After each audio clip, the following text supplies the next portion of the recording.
Hello, everybody. How are you doing this fine? How are you doing this fine Wednesday? I am doing fine. I realized my entire last live stream, the microphone was turned up too loud. How are y'all doing? I'm doing well. I actually just had, some errands to run this morning, had some appointments. There's a new addition behind me. I was going to tell y'all what it is, but just see if you can notice it. Yeah. Yeah. This is gonna be kinda like a live, investigation. My, voice is, like, still a little bit, like, hoarse and stuff from last week or whenever it was, whenever I was reading and doing those long, live streams and things, so I do have my water here, but, also, it's, like, 2 o'clock PM, which, as y'all know, is, like you get a little bit of a different, version of that surprise witness at this time, but I thought it would be cool to come on here and read the court documents, kinda like, I don't know, a little bit like we used to do. The reason behind that is I do intend to make a sort of highly produced version of this video with like, just the important points and stuff. But in order to do that, I'm gonna have to read the documents. And then I was just remembering, actually I started reading one of them and I was like, this feels strange. This feels weird. And it's because usually when I'm that far behind on the Britney case and then I come to read a document, it's with y'all.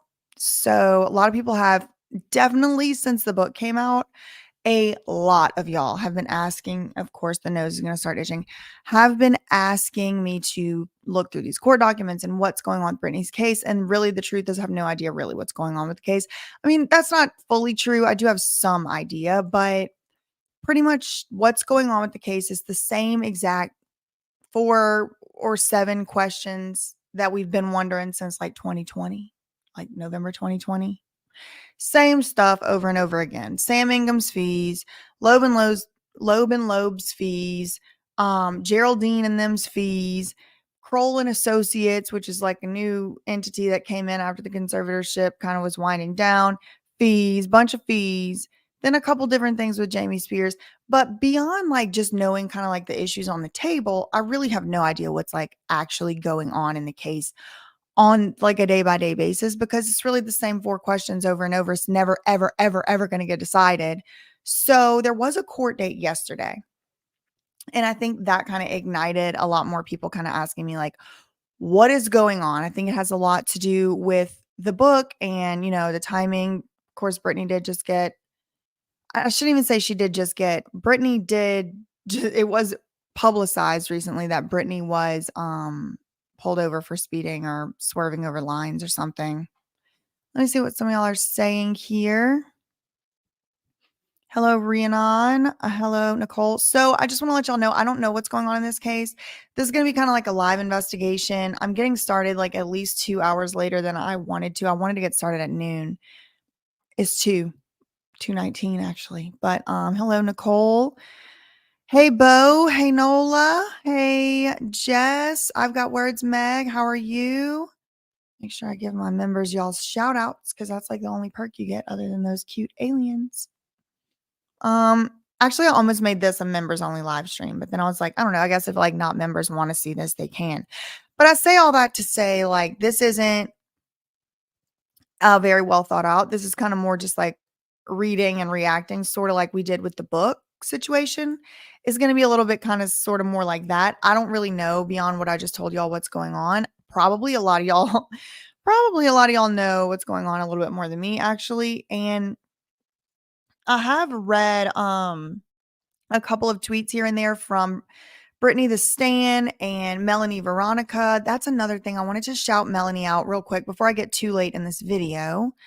Let me share this with y'all because if you've ever seen any Free Britney coverage, almost ever, y'all, of the protests and stuff, the rallies and all that, y'all probably saw a girl that has pink hair. That is Melanie. She's my friend, and I met her very early on in the Free Britney movement. She just started a YouTube channel. I want to share the YouTube channel with y'all, but I also want to show y'all, and I've shown her Instagram on my YouTube before.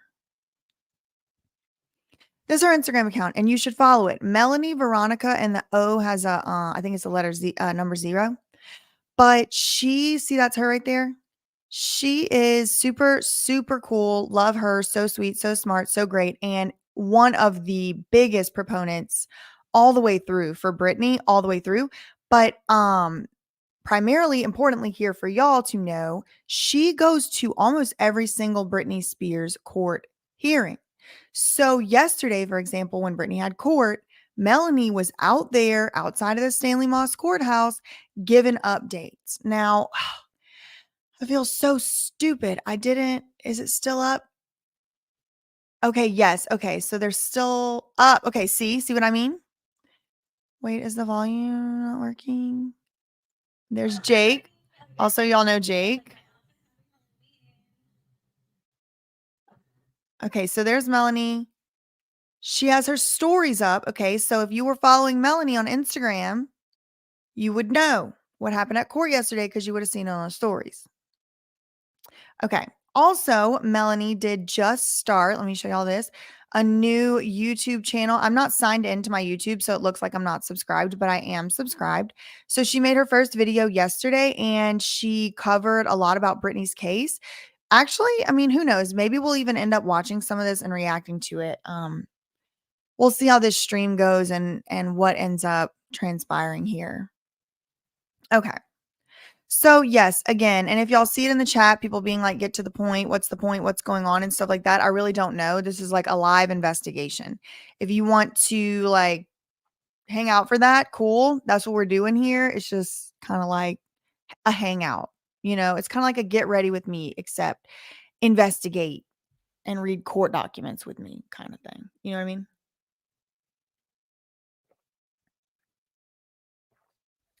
Hello, Emily. Hello, Sheila. Okay.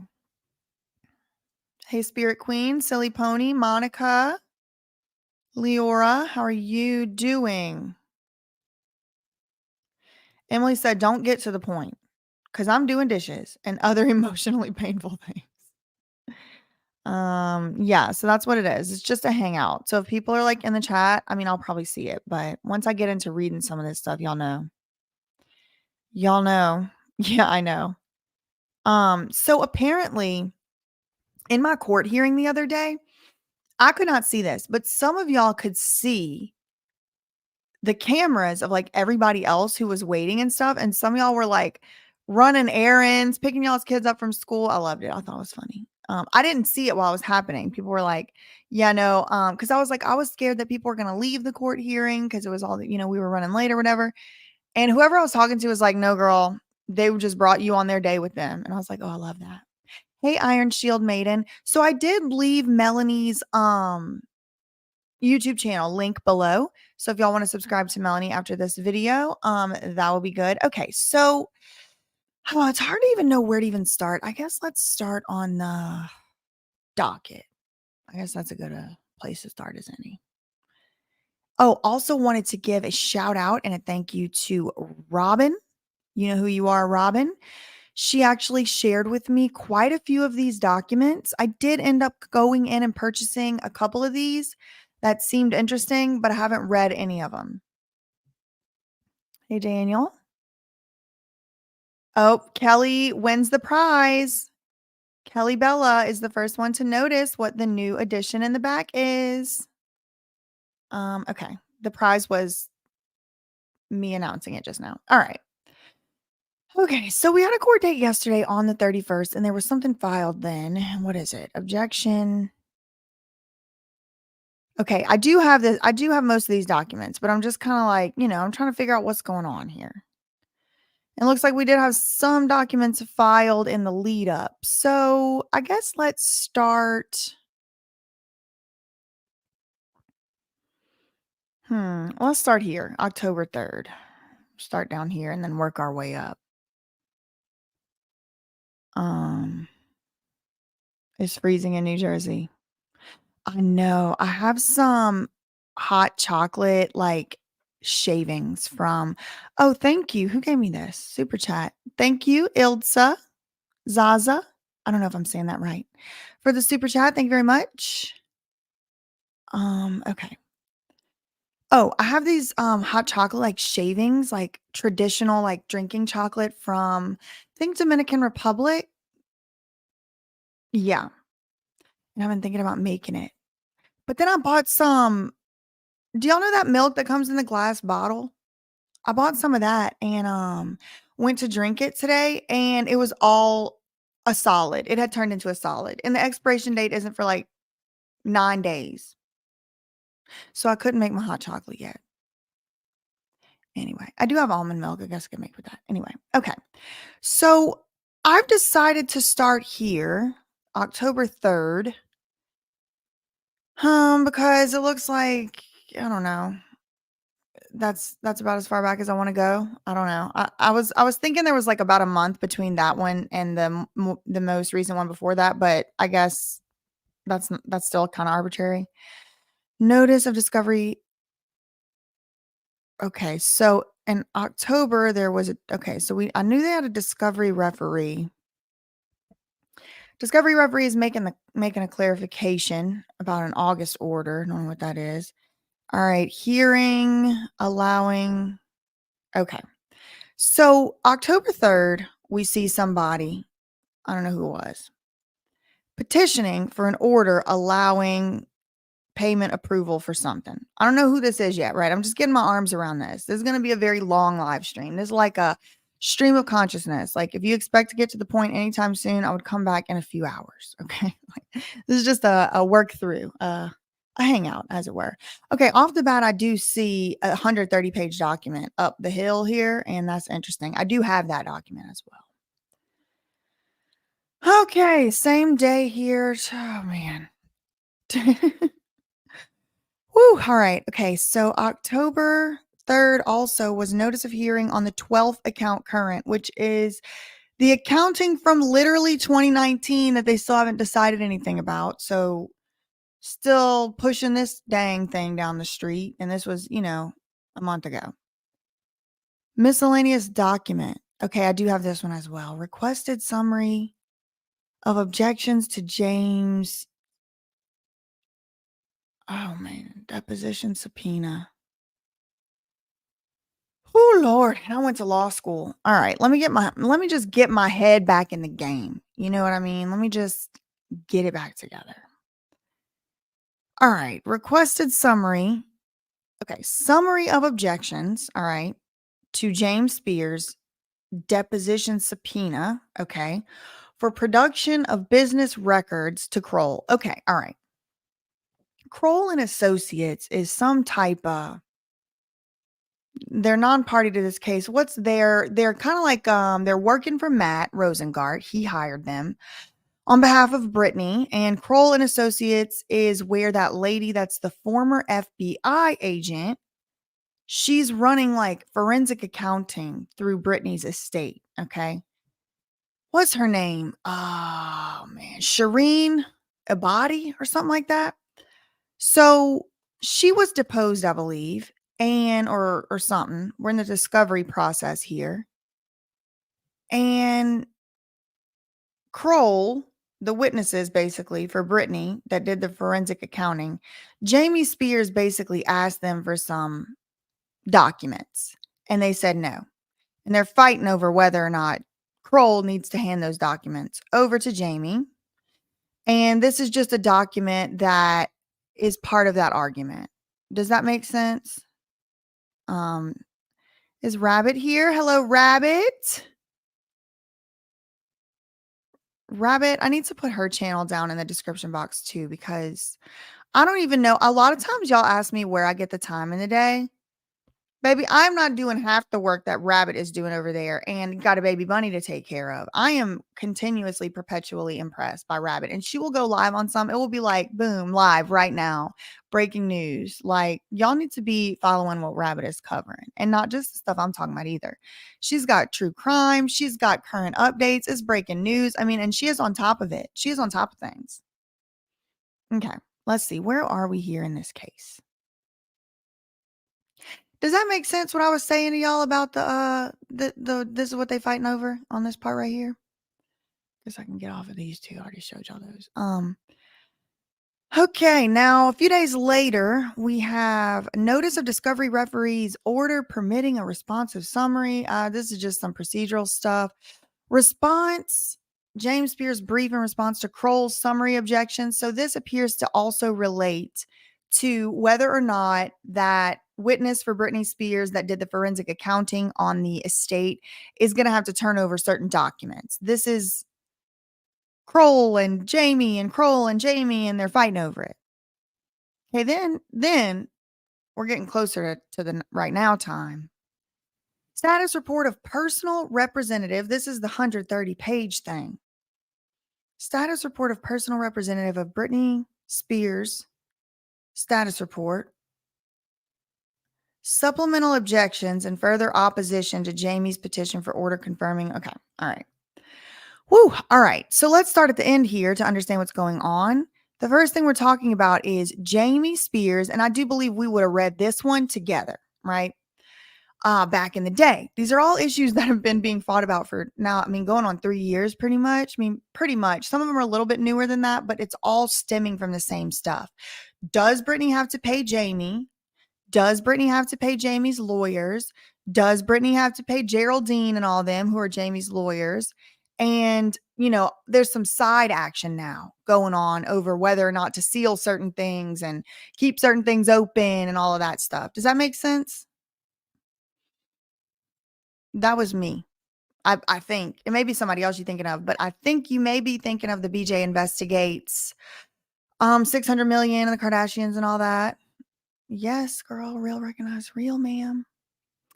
Who gave me the super chat? Court Arid, thank you for this content. Let's go. Bam voice, exactly. Thank you very much for the super chat. Bam really is sober now. He really truly is. He has an ankle monitor on, and if he were to drink, it would go off. And if it were to go off, he would be in jail. They would arrest him. Also, he's got to get special permission to go out of town to all of these different conventions and things he's going to. And in order to get that special permission, he has to submit to additional testing, for substances and things. And if he were to fail any of them, he would not be allowed to leave the state. He also would probably, like I said, be arrested. So he really is. He really is. I'm very proud of him. I'm very, very proud of him.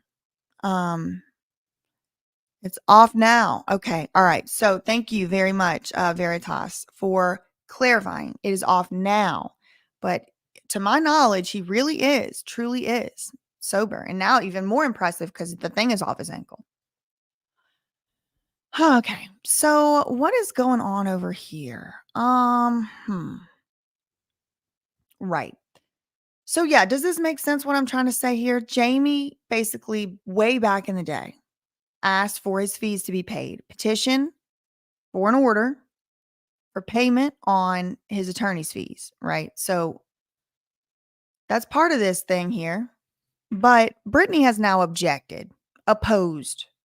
Oh, no, sorry. No, I'm not paying you that. We have read on this channel many times them going back and forth over this issue. I do have a Britney Spears playlist. I did just start today a brand new Britney Spears playlist. I'm going to call it Free Britney 2023. So people who just want to start from here, I'm going to start a new playlist. But I have another older one that's like Britney Spears conservatorship updates. You should be able to see me talking about this stuff there. But back in the day, Jamie wanted his lawyer fees paid. It still has not been decided. Britney has objected. And look, this seems to be supplemental, aka additional objections to those fees, to paying for Jamie's lawyer's fees. And that has to do with like Vivian Lee Thoreen, the Geralds, excuse me, who else? Alex Big Sloppy, Alex Weingarten. Okay. So there's also something in this very long document. I'm spending a lot of time on this one because I imagine this is going to be a lot of the substance of what we're going to be talking about today. 130 pages long. I mean, it's a small novel. And also within this document seems to be some type of status report, not only of Britney Spears, but also of her personal representative, who I don't know who that may be. Now, this October 27th, the next day, there was something filed called substitution of attorney. I do have a little bit of insight into what this might be, though. I did see some of y'all talking about Lynn Spears substituting her attorneys that she did have, who were Yasha Bronstein and somebody else. And she's now going to go pro se. And I do believe that she withdrew. Oh, the other one she had was ooh, he was like a big deal in Louisiana. Oh my God, what was that man's name? I don't remember. Gladstone Jones. Gladstone Jones. Okay.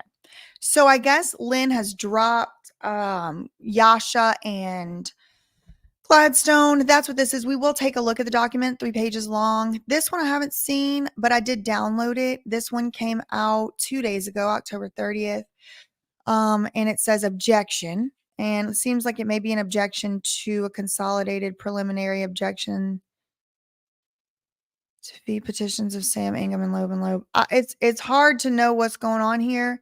It looks like it's consolidated objections. Okay, all right. I see what may be going on. Again, y'all, this is my initial reaction. I've not read these.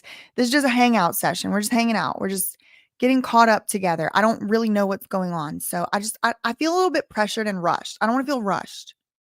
You know what I mean? Like, I need a process. I just want to like let y'all know what we're getting into here. Okay, so consolidated.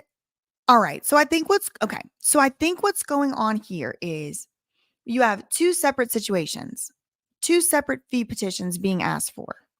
You have Sam Ingham, who is Britney's former lawyer, the one who was imposed upon her by Judge Reva Gates. Remember, Britney had tried to hire her own lawyer named Adam Streisand. And the court, Reva Gates, said, without even looking at Britney, said, no, Britney, for whatever reason, is not entitled to her Sixth Amendment right to choose her own counsel. So the judge basically force-fed an incompetent lunatic attorney, in my opinion, onto Britney, who was making $500,000 per year. I mean, became a millionaire off of Britney's conservatorship.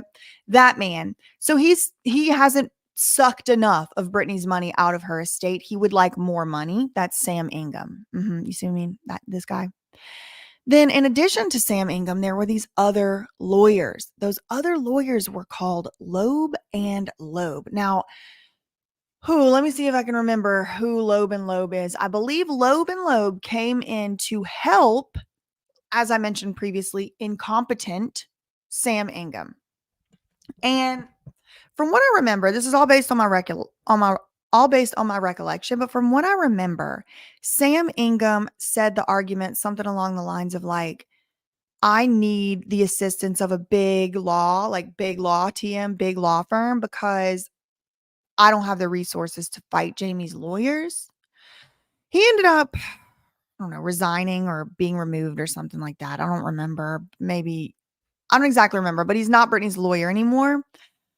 But he still does want money. And I used to know the exact dollar amount, and we will get to it. We'll read it if, we get to that here.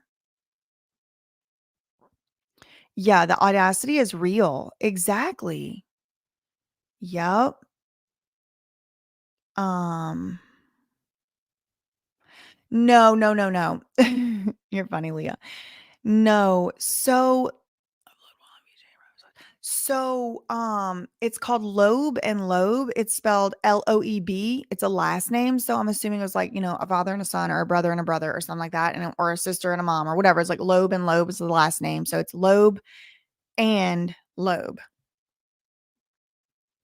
Recollections are, thank you. Thank you, RLC. Thank you very much. Oh, Lord. All right. So they tell me why I can't accept it. I don't know what you're talking about. I get my Sam's confused. Yeah, I know. That's why we're doing a little recap, a little catch up. All right. So Sam Ingham and Loeb were kind of working in tandem, to my recollection. I should have put that in the scrolly bar below. I should have put reading and reaction and recollection. But Sam Ingham and Loeb were working together. Sam Ingham basically asked for Loeb to come in and help him. And so basically, it was like Britney was paying for Sam Ingham, who she didn't want ever wanted. She never wanted that guy to be her lawyer. He was forced on her. And then she's also paying these other lawyers who the guy who was forced upon her is like bringing in. And it almost feels like, if I didn't know any better, it almost feels like the court system, or maybe not the court system, but I'll say like the big conservatorship lobby or whatever within California kind of knew they were going to have to take their talons out of Britney Spears's estate. And so on the way out, they all just wanted to just take as much, suction as much into the black hole of the conservatorship land in California as they possibly could. It almost, if I didn't know any better, it would almost feel like maybe that's what was going on with this Loeb and Loeb situation. So, for that reason, now I'm speculating. But for that reason, I imagine Matt Rosengard has consolidated his objections to both of these fee petitions. Um, for Judge Penny. So it says consolidated objections to the fee petitions of Sam Ingham and Loeb and Loeb. Okay, so I'm assuming that's what that is. 7 pages, whatever. Then that same day, October 30th, we have notice of discovery referees submission of privilege recommendations to the trial court, plus a comment. I don't know what this is. We're going to have to read that together. But it has something to do with sealing things from the public or sealing things from the other side, actually. That's what that is. Privilege. Is this privilege like attorney-client privilege or doctor-patient privilege or whatever? There's privileges that exclude your information in some cases from having to be turned over as evidence. So that is the discovery referee has 9 pages of something about privilege. If I had to guess, this may have something to do with, I don't know, I shouldn't even speculate and waste time and energy, but I will. If I had to speculate what this has to do with, and we will read it together in a moment, I would assume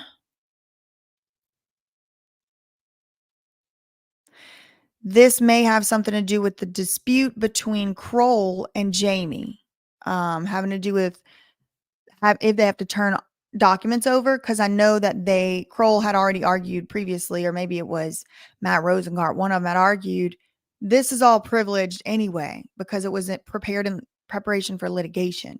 So I'm speculating that might have something to do with it, but we'll read it together. I think this declaration of urgency and declaration of notice and urgency or whatever is about Justin Gold. And that has to do with sealing some of the account reports, but we'll read that together and see. And now we have something that was just filed yesterday on the day of court. This is an objection, and this is an objection of Gerald, one of the Geralds, waiving accounting. Okay, so I have this document too. We'll read that together. So let me open up my little file folder here and see what I want to actually read first. Oh, why did I X? That was dumb. I shouldn't say dumb. I don't ever do anything dumb. That was rash. I should say that. You shouldn't say bad things about yourself because you know you believe it when you do. Or say bad things about yourself. It's up to you. Your body, your choice, but that's my recommendation. Okay, let me just get back up my court list. I did something rash. I was moving too fast because I felt rushed. Y'all aren't making me feel rushed, for the record. It's not y'all. It's my own, like, I've gotten used to like getting to the point on my YouTube videos, and like when I go live, like this is how I got started. If y'all haven't been here, and there's 872 people in here right now, so I know for a fact not every one of y'all was around when I did first start, because I had like 65 people in there. But this is what I would do when I first got started. I would just be like, I don't know what's going on, y'all. Let's figure it out. Like, this is kind of like old school, that surprise witness. I wouldn't even be on camera. I would hold my phone up to I still have like tiny traces of henna left. I would hold my phone up to my own like laptop screen and just like read. Like my face wasn't even on camera. Okay, let me so it's my own personal thing. Like I've gotten so used to like getting to the point for y'all. Like here's the big points. I've already read it. I've spent 10 hours reading it on my own, and this is what's going on. Like this is a different type of thing, and I just have to like get back used to like live streaming and maybe like I don't know, maybe y'all have to get back used to it too. I don't know. Okay, 108870 is Brittany's case number. Okay, got that back up. Okay. I am here for hours of speculation, lady. You are so funny, Court Arid. Go on with it all. It is just your sarcastic method. Muscles staying fit and healthy. True. Oh, Socratic. Oh my God, I read that as sarcastic. No rushing for us. And we all need to smash the like button. Yes, please smash the like button. The 4 agreements, rule number 1. Is that be impeccable with your word? Which one? Which one is rule number 1? Now I have to know. I do like that book, 4 agreements. Rule 1. Yes, that is my favorite one of all the 4 of all 4 agreements. Okay, it's my number 1. I love that one. Be impeccable with your word is a good one. Okay, so now I'm going to open up my little folder here. And y'all, I have my Britney filings organized by date.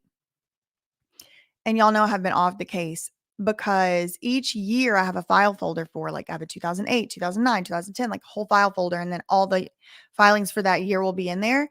And I didn't even have a 2023 one till literally today. Okay. And thank you for the super chat. Court Arid. Wait, who did this? Janae. I did not see Janae's super chat.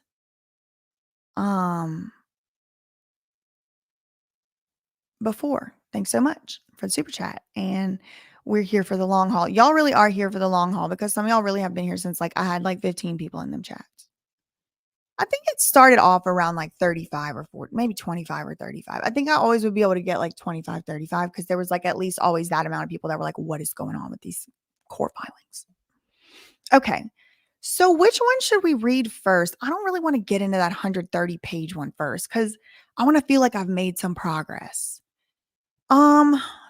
Let's see. Do y'all want to see what? Let's just start with the most recent one.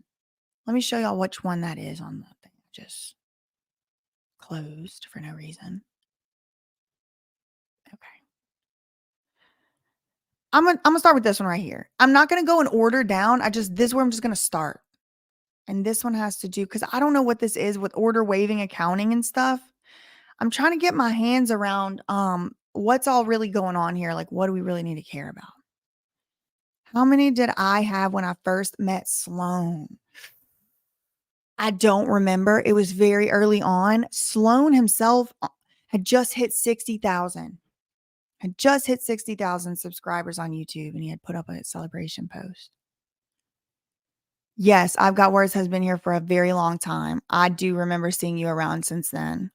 Monica was in those very early chats. I mean, she might have been in there when there were 7 people in there. It's legitimately, there were 7 people in there, and Monica was one of them. She was there from the very first day.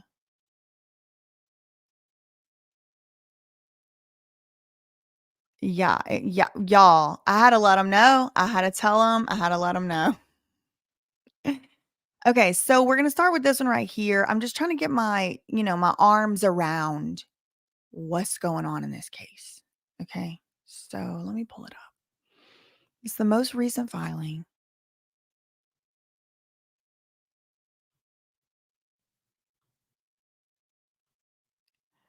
What is this? Okay. Oh, I don't even have it up for y'all. Buy one for her this morning. Watch every video. Or no join button. No, I have a join button, or I should. Yeah, Sloan was like one of the very first YouTubers to reach out to me, and I didn't have a lot of subscribers. I definitely didn't have even 1,000 YouTube subscribers. Honestly, actually, come to think of it, Sloan was one of the people who encouraged me to start my YouTube channel, because he was like, you should be getting paid. Like, you're spending your own money. Not only you're spending hours and hours of your own time, you're spending your own money on these court documents and stuff. And you should be, like, not even getting money from people, just like the AdSense or whatever, like YouTube will pay. And I was kind of like, I don't know how to YouTube. Like, I don't know how to edit. And he was like, you would be good. Like, and then I was like, I don't know if, like, my face might be distracting from the audience, whatever. It was like, it was early. I didn't have a YouTube channel really, like, at that point. And he encouraged me. So I do owe that to him. I have to give that credit. Squid said, first heard you on Popcorn. A lot of y'all came over from Andy. He was another one that did have me on early on. And I did not have a lot of subscribers. Whenever people found BJ's content is the best time. Just watching is great. Yes. And a lot of y'all came over from Long Island Audit. It's like these collabs. Or I'll cover someone's stuff and it's like, oh yeah, that's when I started following you. Is it you, Lilac Gamer? Yeah. It's the one where you were like, oh my God, does that mean you're gonna start covering again? Okay. Patrick CC was another one. Came from Deep Dive. Yes, that was early. That was early on when they were doing their Free Britney series, and that was such a good series. The best Free Britney docu-series out there. And it's going to continue to be the best no matter who else tries. LIA. Yep. Okay, so what are we looking at? Let me show y'all what I have up.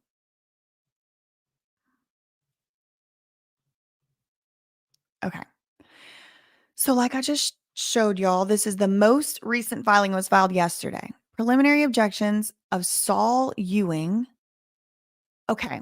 So did y'all know that Gerald got a new job? Geraldine.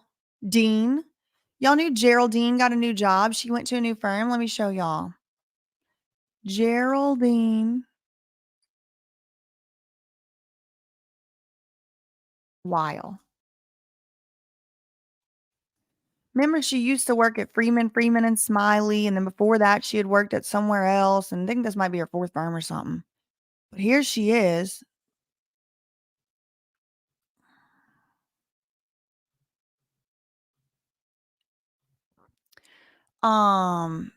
She's at this law firm now. So this is who we're talking about. Let me make it big. This is who we're talking about. This lady right here. I don't know when she took her most recent headshot. It's been looking like the same one for a while, but I can't really hate on that because I've been using the same one since like 2017. Y'all see this is like a big law firm. This is a big law TM firm. So Geraldine got a new job. She works at this law firm now. She had represented Jamie. Now the interesting thing about Geraldine is that she let me just show y'all. I'll just show it to y'all. Why not? She has an IMBD page. IMDb. I always say that backwards. She has an IMBD, BD, DB, IMDb page. And she does have credit for the Britney versus Spears documentary. That was the one that came on Netflix. But would you look at this right here, the credits? Thanks. The Michael Jackson Company wish to thank the following. Geraldine Weil. So, something interesting about her is that she has some type of ties in with the Michael Jackson estate. And who else has ties in with the Michael Jackson estate is Michael Caine. Who is Michael Caine? Good question. He's Britney's current business manager, and he is listed as a director, the director, an officer, three officers, president, secretary, treasurer, and director of Britney's company, Britney Brands Inc. Also a little bit of a shady / sketchy character because Jamie Spears was the conservator of, I think, both the person and just the estate maybe. Jamie was the conservator of the estate when Michael Caine came on as the business manager. And who did Michael Caine replace? Lou Taylor. Okay. So now we're finding out all this stuff about Lou Taylor. I shouldn't say now we're finding out. Actually, I should say now it's being brought to the public, finally, what we were all finding out 3 years ago about Lou Taylor. And Lou Taylor quit. She quit being Britney's business manager. But when she quit, they had to replace that business manager with somebody else. They replaced the business manager with Michael Caine. Jamie Spears was still in his position as conservator when Michael Caine was put in place, which means legally speaking, he kind of had to agree to Michael Caine being business manager over Britney's estate. Y'all understand the chain? Thank you. Noted authority. Feels like old times. It literally feels like old times. I keep getting like sort of like flashbacks, but it's kind of like old times vibes with like the updated production. Like we're not like getting car sick watching me hold my I'm not getting carpal tunnel holding my phone up to the camera either. Thank you for the super chat as well. Okay, so Geraldine Weil, right? Let me just draw a little pic. I like visuals. It also helps me to like solidify the knowledge. I think it actually helps my memory. It helps my memory more than anything. Little memory hack. Okay, so we have Geraldine. I don't want to use this color, actually. Ugly. Okay. Okay, so we have Geraldine. And she has connections to Michael Jackson, connections to Britney. How does she have connections to Britney? Through Jamie. She was Jamie's lawyer. That's the other thing about it is she always represented the opposing interests of Britney. Always Geraldine. I'm talking about this lady. Okay. And then we have Britney. But then we have this Michael Caine guy. Let me make him a different. I'll make him blue. Blue. We have Michael Caine, who has connections to Geraldine, Michael Jackson, Jamie, and Britney. Okay, so I don't know if this is intuitive to anybody, but you see all these like points of connection kind of thing, like Geraldine and Michael. Well, I guess let me make my Geraldine and Michael Caine are connected, right? Geraldine and Michael Caine. That means Michael Caine, Geraldine, Michael Jackson are connected. You see, Jamie and Geraldine are connected. Jamie and Michael Caine are connected. And then, does this make sense, or is this just my brain? Is that just mine? Okay. Oh my God, that's so funny. Tell him that he needs to put his earbuds in at work. This is an important public service announcement. Yeah, it's literally. Yeah. Thank you, Bo. Also this, Michael Caine, hey Lappy, was named and testified in the Michael Jackson IRS trial as well. Michael Caine's also, I think was named in the HOM, what is it, ICIDE trial as well. Sony owns Michael Caine. I see. That would make sense. Yeah. It's like common. Yeah. I feel like Circus should be the theme song to the lives. Yeah, it's seriously. Thank you for the super chat, Court Arad. Lindsay B, welcome to memberships. Okay, so back to this document. So we're talking about this lady. We're talking about her. She got a new law firm, and we're gonna read a court filing from her new law firm, from her at her new law firm. When I pull it up.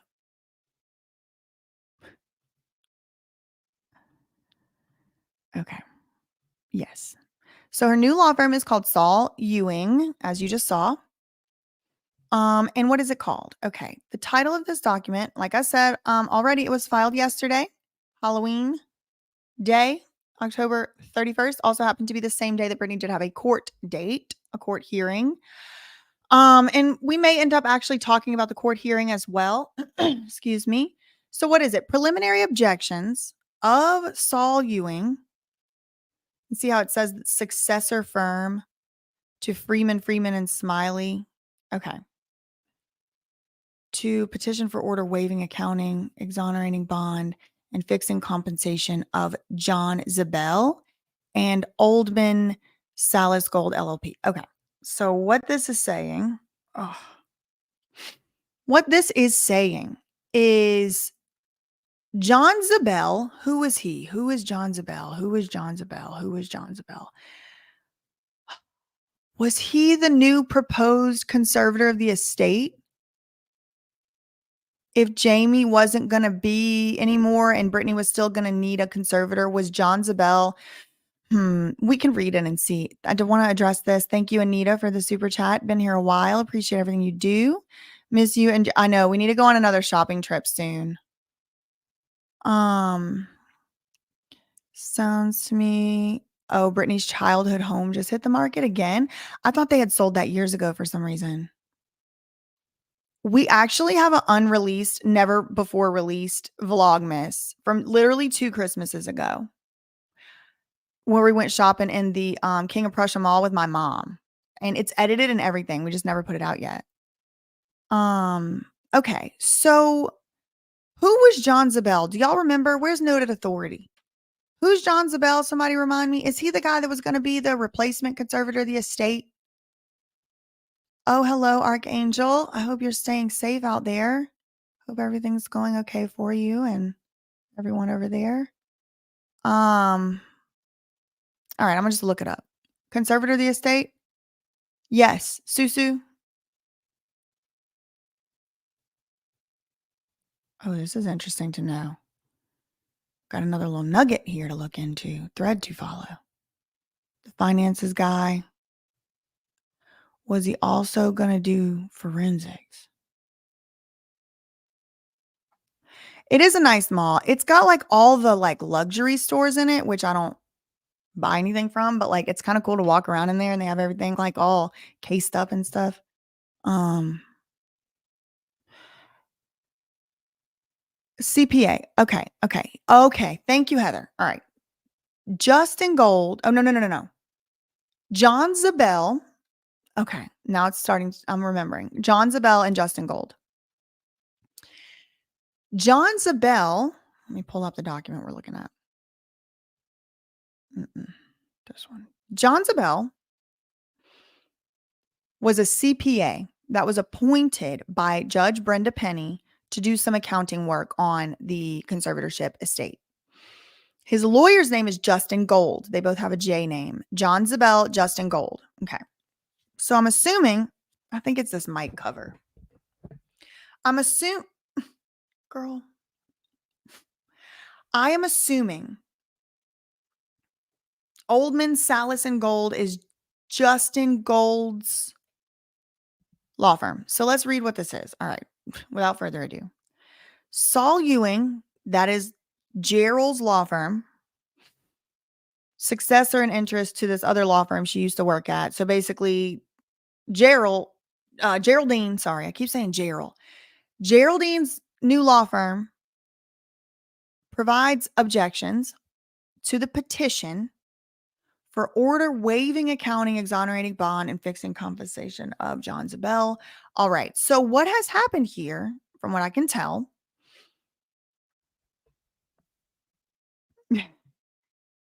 oh my gosh, Lappy, thank you so much. I know that that's really means a lot right now. Thank you so much. Feel so blessed to be here. Thank you. Be able to donate for the first time. Yes, yes. And I hope that everything is going to just be only good and sunshine for you moving forward. I hope everything goes well in your life. And everybody's life here, unless you're a hater, in which case karma gonna get you. Because hating on me, like, what's there to hate? What's wrong with you? Anyway, so what's happened here, according to what I think, from what seems to be going on? John Zabel, and to my memory, John Zabel did not actually really end up actually doing much, if anything. It's like fuzz and things floating around. So, to my recollection, and it is very vague, but to my recollection, John Zabel kind of was like, dude, like, I want out of this situation. I don't want anything to do with this. Let me go. But it was like kind of like after he had already been in a little bit too deep, like he had already been kind of appointed as something or something. I think he's trying to still like back away slowly and just get out of here. Because look, this says there was a petition. He filed a petition, or his lawyer did. Petition for order, waiving accounting, exonerating bond, and fixing compensation of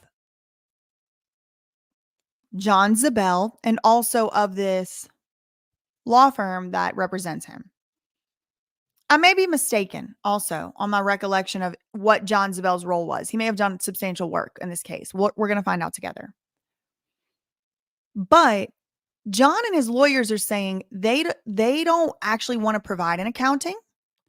They don't want to have to be responsible for any bond payments or any of their bond responsibilities.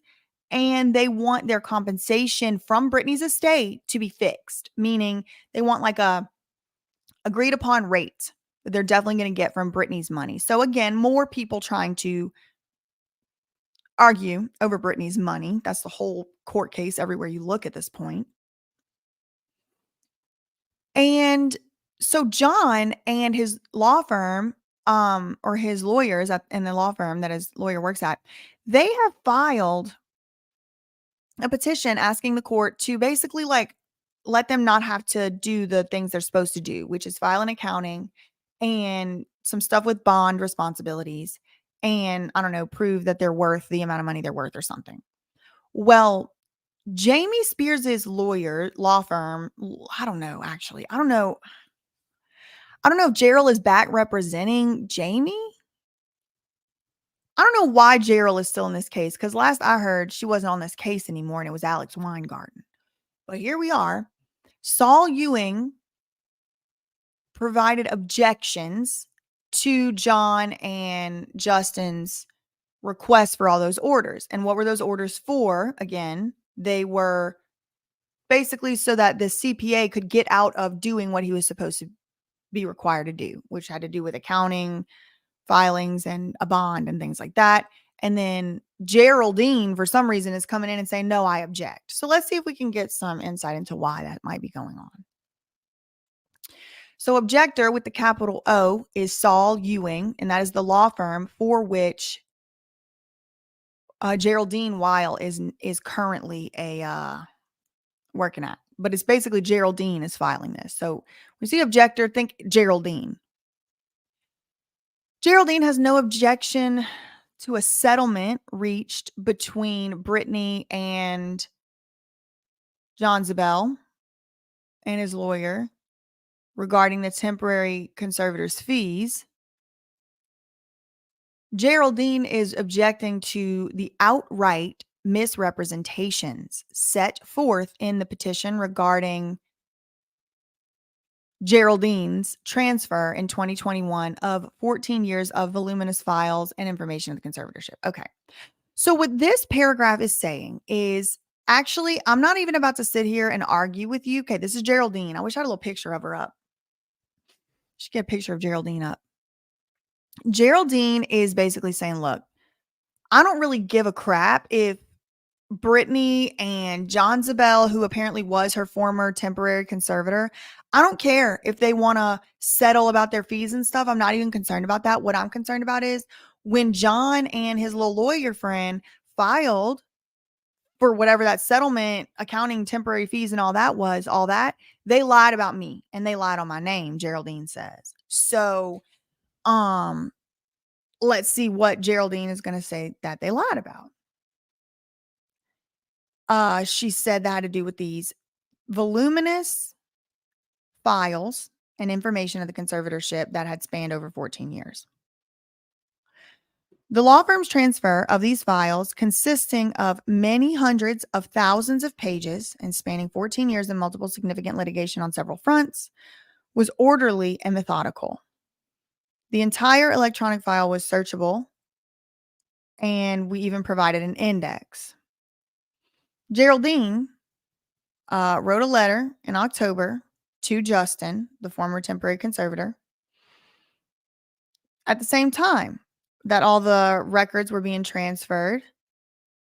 And she said she set forth in detail the process of the transfer, a roadmap to review the documents, and reference to the index of the files that had already been provided to the temporary conservator. Additionally, the letter described the extraordinary protocol that the law firm used for confidentiality of the record.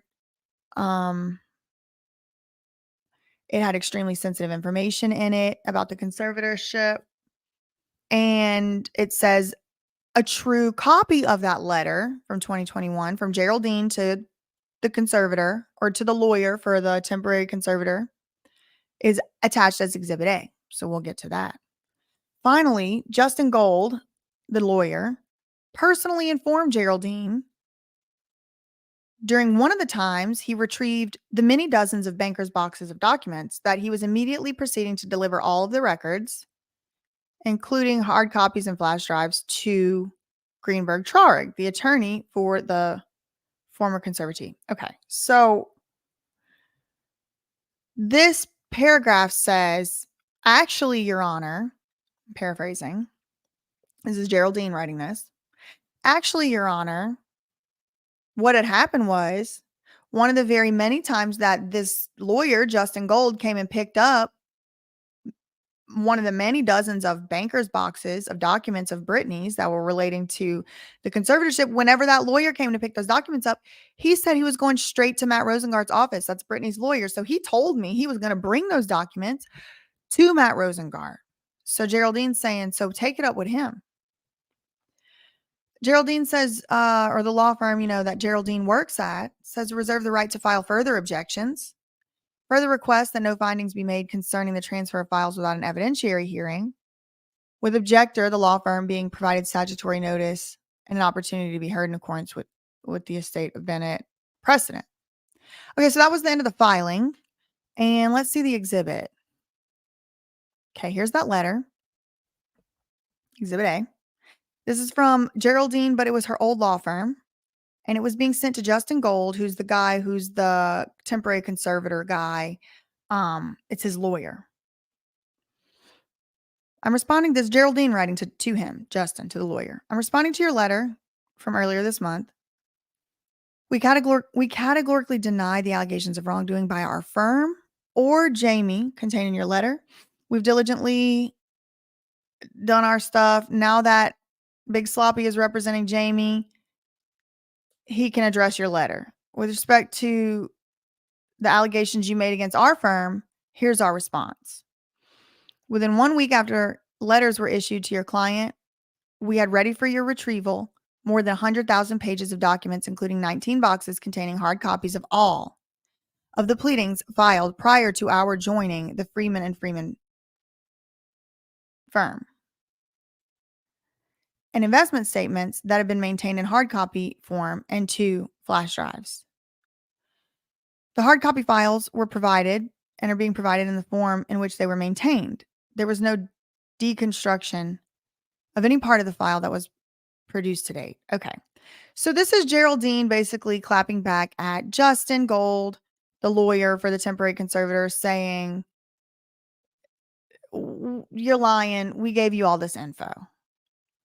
On September 30th, 2021, Geraldine said she contacted the lawyer, suggested that they meet and confer about the transfer of the files that Judge Penny ordered. The point of that meeting was for them to go over the logistics of the transfer, including the preference for the receipt of the documents and the format for electronically stored documents and emails. However, you rejected my suggestion for the meet and confer. So we proceeded with the transfer as best as we could, given the volume of documents. We also took appropriate security measures to protect the sensitive and confidential information, including restricting access of the individuals to be involved with the transfer. Okay.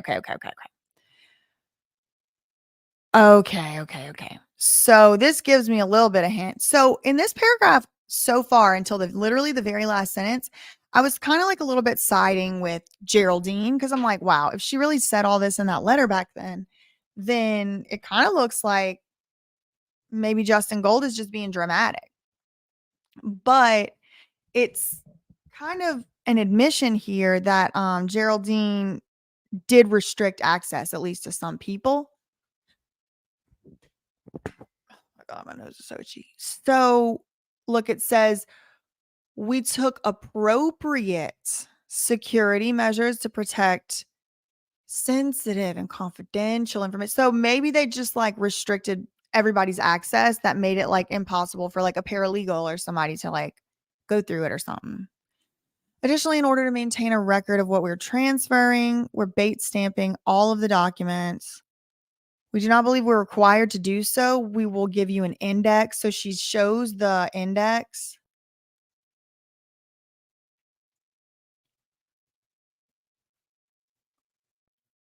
With respect to all the documents on JSP, so flash drive JPS1 is at issue. We don't maintain our emails in files or folders. In order to provide our emails, we perform searches. Okay. For the above emails, we searched for emails with Sam Ingham. Okay. So she's just kind of giving the index. That's fine. I'm not getting all that. And they're saying it's just, I have too many files to transfer over to you.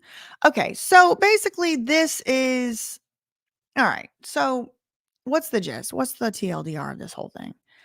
Um,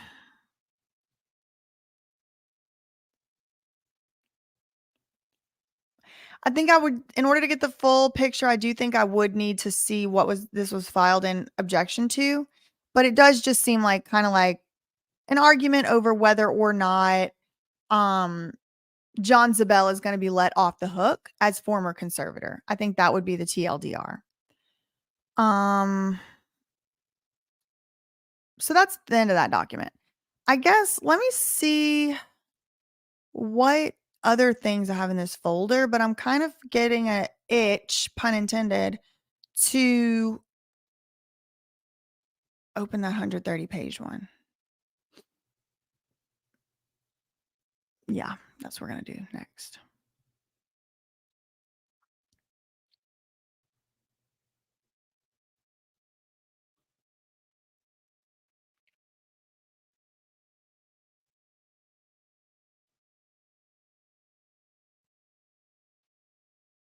Okay.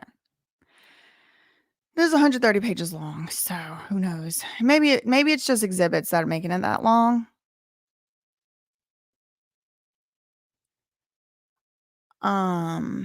Okay.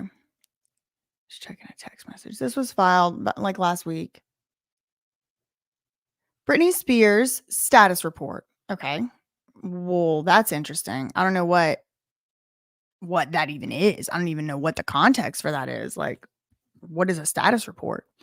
And then it says supplemental objections and further opposition to Jamie's petition for order confirming his lawyers get paid, basically. Okay. So two things we're looking at here. And again, thank you. Shout out to Robin for sending me this and purchasing it with your own money and all that. So what happened here? Jamie wanted his lawyer's fees paid from Britney's money. Britney said, hell no, we're not doing that. And so she had made some objections and now she's making some more. Here's some extra ones. On top of that, we got something here called a Britney Jean Spears status report. So I don't know what that means. I don't know what that is. So let's see. This was written by Matt Rosengard. And anytime you're going to see the word with, or I'm sorry, anytime you see the word we, I'm trying to make it to where it's like the biggest it can be. Here we go. That means Britney and her lawyers. We respectfully submit the following status report. Supplemental objections and further opposition. Okay. So he asked for this all the way back in December 2021, and we're still arguing about it. So, okay. So Britney and Matt are saying, here's our objections to Jamie's petition asking for his lawyer fees get paid. As summarized below, and as the record makes clear, the fee petition is legally meritless and improper, and it must be denied. The court's probate notes themselves have long provided this. Although the fee petition has always been baseless, the abuses lodged by Jamie and his lawyers since they filed this petition, abuses against both Britney and the system itself, mandate its immediate denial at the bare minimum. Okay. So Matt's saying, like I already had tried to tell you before, but I guess I'm going to lay it back out for you again in this filing. Jamie, on the merits, should not get his fees paid. And even if he couldn't make an on the merits argument, he's been so abusive throughout this process that like it shouldn't be rewarded with financial gain is basically what Matt has said in that first paragraph. The January 14th, 2022 submissions alone mandate the meritless fee petition's denial. As the probate notes confirm, the fee petition must be denied as a matter of law because there is no legal basis for it. Relatedly, the misconduct of Jamie is squarely at issue, particularly how Jamie has conducted himself even since he was suspended by the court. Any further fees to him at all would be grossly inappropriate. Legally, equitably, morally. Although it is true that under some circumstances, a trustee or a conservator might be entitled to a modest stipend to attend to ministerial administrative tasks in winding down his or her affairs, that is not the case here, Matt says. So he's saying, okay, look, listen, I'll even give it to him. Their argument, sometimes maybe you can make an argument for it, but not here, not today. And here's the reasons why. As the record makes clear, Jamie and his lawyers have abused the process and the system. That is running rampant, y'all, at the Stanley Moss Courthouse. It is rampant how much people try to abuse the system and the process at the Stanley Moss Court. It is rampant. So hopefully the judges over there start making the decisions that would discourage those type of abuses. That's what I would hope.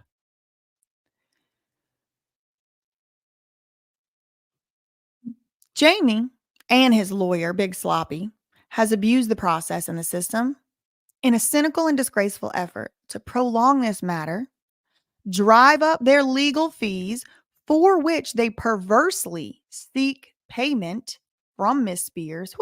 For matters that have been to her detriment and worse, to harm Britney. This is not rhetoric. Jamie and his lawyers have sought and continue to seek to harm Britney Spears. That is their goal, to intimidate and to harm Britney Spears in order to vindicate the conservatorship, an improper and impossible exercise, and it should not be countenanced by the court. So Matt is making essentially the same arguments that he has made before, which is there's really no reason that Jamie even is still arguing in this court other than to just pay his own fees and move along.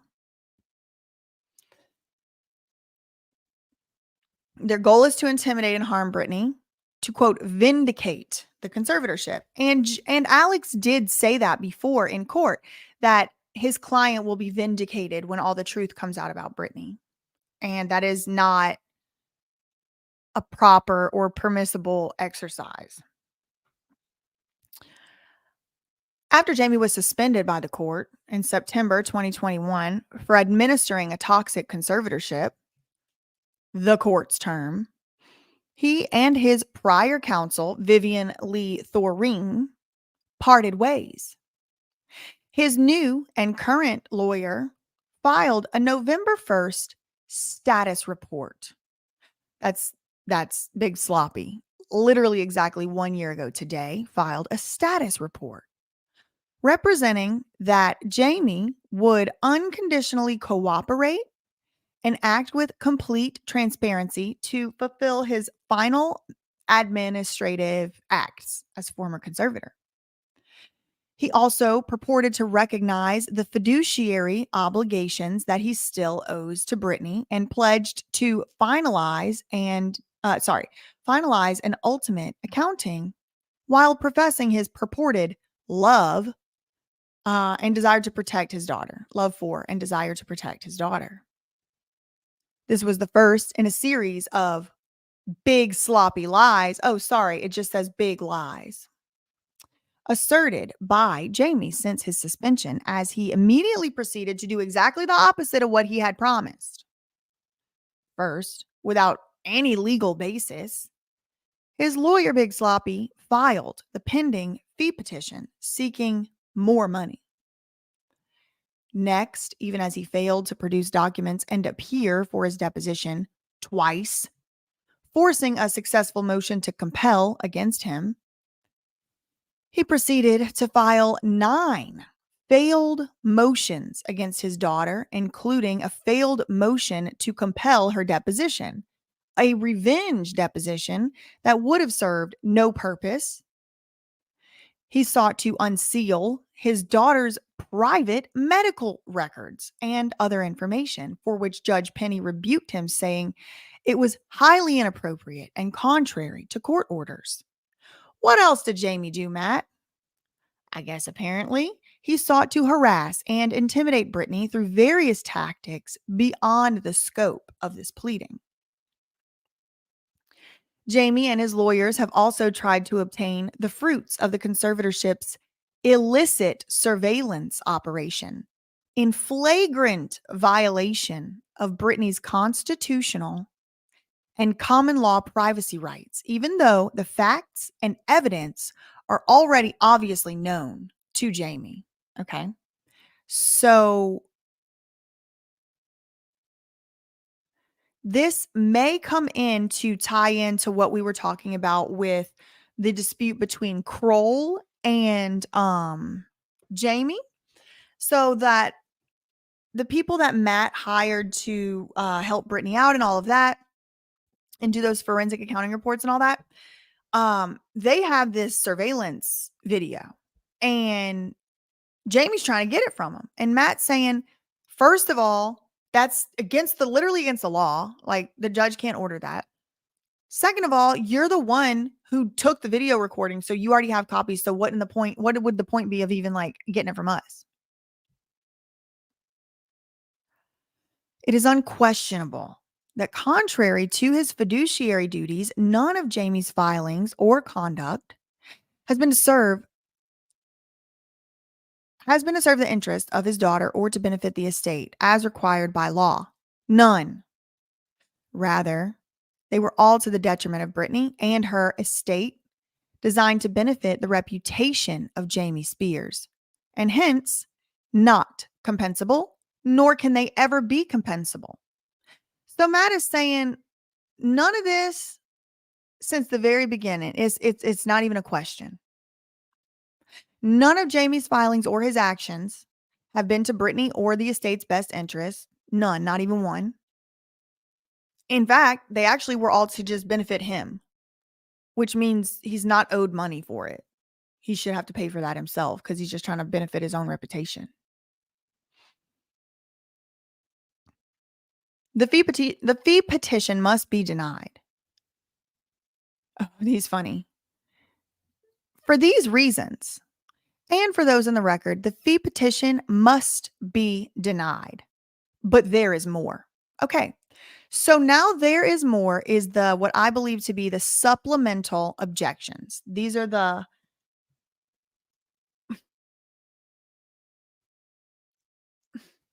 ugh. Okay.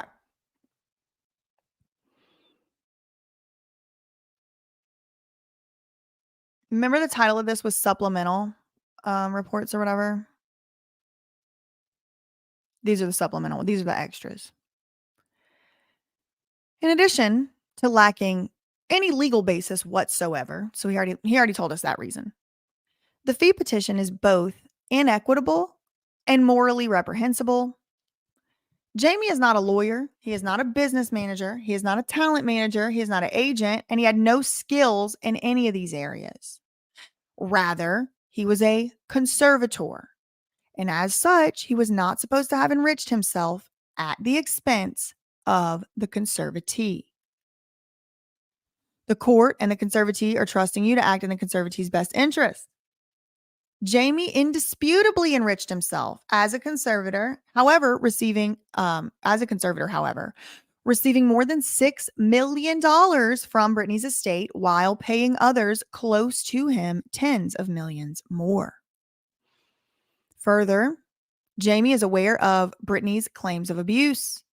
He is aware that after being stripped of fundamental liberties for 13 years, she wants nothing to do with him. He is aware of her belief and the supporting evidence that the conservatorship was unduly restrictive, bullying, and controlling. He is aware that she has been traumatized by the conservatorship. He is aware that she found it to be, quote, soul-crushing and infantilizing while depriving her of her dignity. Jamie knows he was directly involved in monitoring his adult daughter's text messages in real time and contemporaneously for years during the conservatorship. including private communications with her children and sacrosanct attorney-client privileged communications between her and her former attorney. Like, those are supposed to be privileged. He wasn't supposed to see them, and here he is being a part of spying on her and reading them. And he knows, of course he knows, that he was directly involved in placing a secret listening device in the home of his adult daughter. Despite all of this, and despite the fact that based on fundamental legal principles and overwhelming evidence demonstrating he is not entitled to and will never be and never will receive another dollar of his daughter's money, he continues to harass her using the courts and the system to do so. Most recently, he filed multiple motions pursuing documents underlying the January 14th, 2022 declaration of former FBI Special Agent Ebadi. Toward what end? Why did he do that? Those documents show the painstaking accuracy of the declaration, which, again, Jamie already knows. The documents show that in contrast to Jamie's counsel's lie to this court in January 2022, the illicit surveillance at issue did happen, as Mr. Spears also knows well. So yeah, I was actually in court, I believe, on this day, and it says it's when Big Sloppy stood up and said, "Didn't happen, Your Honor, didn't happen." It was like, wait a second. He said that with a lot of confidence. So here's a transcript excerpt here from that day, and it says, Mr. Weingart. So here's Matt Rosengard, and he's talking. So I'm Matt Rosengard right now. And he's talking to Judge Penny. Mr. Weingarten, in his speech, didn't say one thing about whether or not his client knew about or directed electronic eavesdropping on my client, both in terms of capturing her real-time communications on her phone, including communications between Miss Spears and her lawyer, and placing a listening device in the bedroom of my client. So that's Matt Rosengard talking about Britney. And here, Big Sloppy, didn't happen, Your Honor. Didn't happen. And then that is when Matt Rosengard said, Big Sloppy said it didn't happen. Then let's see what Jamie says under oath when he is deposed. We now know. They also show the utter professionalism. Okay. So this is just Matt saying, this has been at issue since December or January 2021. Since December 2021, January 2022, this has been at issue. Let's see. Ensure. Okay. They also show, also the documents he's trying to get just show the professionalism that Kroll exhibited or whatever. In short, the fee petition should never have been filed in the first place. And yet Jamie and Big Sloppy have used it as a basis to launch a mean-spirited, scorched earth litigation campaign against Britney, making a mockery of Jamie's fiduciary duties. They're basically just laughing in the face of the duties that Jamie has. The fee petition not only must be denied, but Jamie should withdraw it voluntarily before he wastes any more time, money, or judicial resources. If he fails to do so, he should be sanctioned pursuant to the court's inherent equitable powers or whatever. So Jamie should just, so what Matt's saying is Jamie should just withdraw his own petition because he don't know how to act. And if he doesn't withdraw his own petition, then he should be sanctioned, is what Matt is saying. I'm definitely allergic to this mic cover. The petition must be denied as a matter of law. So this he already kind of said before. We've already discussed this. It's kind of like they lay out who's entitled to fees, and former conservators are not included in people who are entitled to receive fees from the estate. Let alone conservators who have been suspended for running a toxic conservatorship. The law just does not allow him to get his fees. So that's the first argument. Second argument, Jamie's litigation, which he commenced directly after and pursuant to his fee petition, has done nothing to benefit Britney. Actually, on the contrary, it has harmed her. It has undermined her best interest. Far from cooperating and complying with his obligation to serve the interests of Britney, Jamie and his lawyers made a tactical and malicious decision to engage in a scorched earth litigation against Britney Spears. That litigation has obviously furthered no benefit to Britney, which is a prerequisite to obtaining fees. So it's like there's no benefit to Britney Spears with all this stuff that you did. And in order to even get your fees, you had to have been benefiting her. So you actually harmed her. Among many other things, despite telling the court that he would unconditionally cooperate and act with complete transparency, Jamie stonewalled and refused to provide basic discovery for months, resulting in court orders compelling his deposition and production of documents. Still today, Jamie, along with TriStar's counsel, continued to hide from depositions of TriStar, including reneging twice at the 11th hour on agreed upon dates. Now we're going to start talking about TriStar a little bit, thankfully. At the same time that Jamie failed to comply with his fiduciary obligations, he also improperly sought to take a deposition and seek massive discovery from his own daughter in connection with his fee petition, which this court properly denied. None of the excessive and unnecessary attorney's fees that Jamie has incurred or any of his motions specified below were designed to benefit anyone but him, and least of all his daughter. Okay.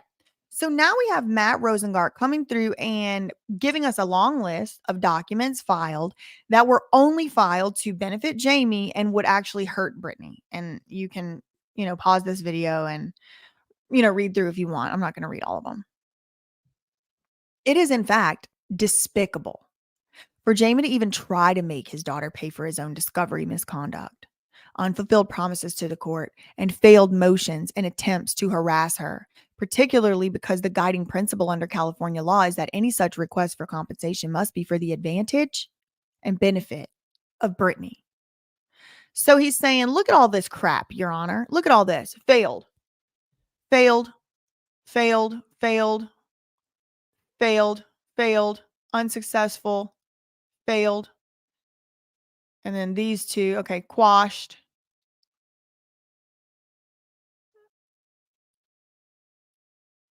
Okay. Look, Your Honor, in what universe should a conservatee be responsible to pay for a conservator abusing them with the legal system?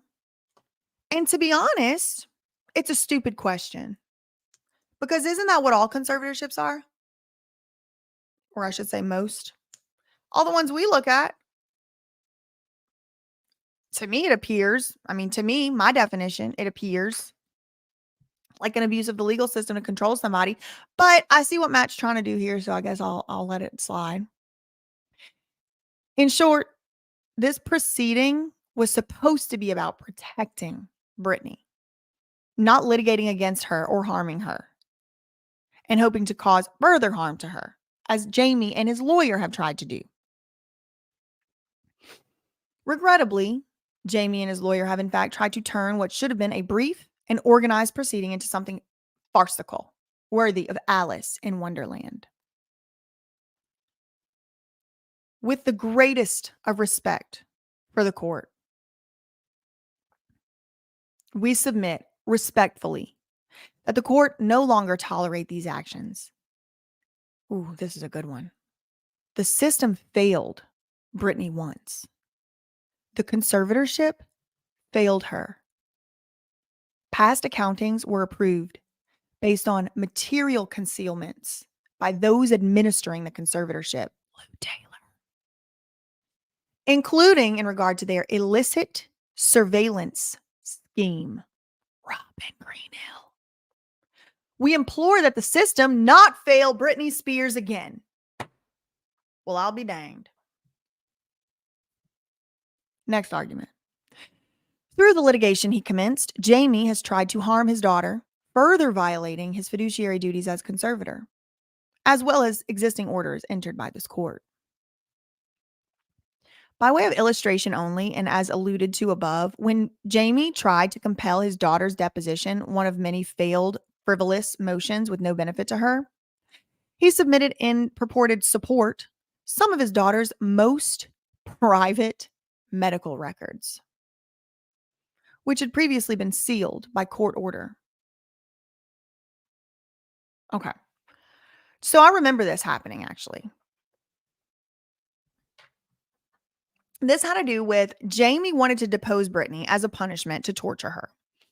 And Britney said in her book it felt like ritual abuse or something. And it did seem kind of like that's what they were trying to do with this deposition. So Jamie tried to get Britney deposed and ultimately ended up not getting, and it didn't happen. It got denied. But when he was trying to argue for getting Britney deposed, in support of the depositions, he submitted Britney's private medical records and information. And he submitted those even though they had been sealed already by court order. So Matt is saying that is harmful. The court had already sealed her medical records, and here's Jamie trying to put her medical records up for the public to view, even though the court already sealed them. So it's kind of like a little bit super improper.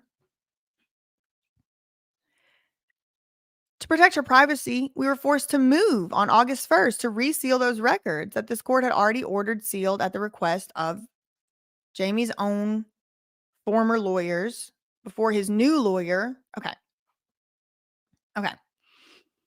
We had to request to reseal Britney's records that the court already ordered sealed at the request of Geraldine, who was Jamie's former lawyer. Then we have Alex, the new lawyer, coming in and reversing what the former lawyer did as part of their belligerent campaign against Britney Spears. Even then, months after the underlying discovery motion had been mooted,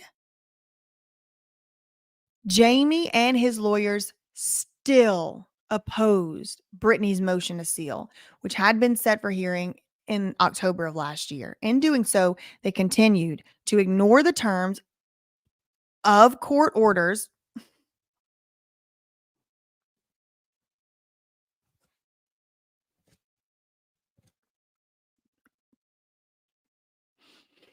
In doing so, they continued to ignore the terms of court orders presented to them, cited authorities in their opposition that on their face just did not apply, and contravened the stipulated protective order.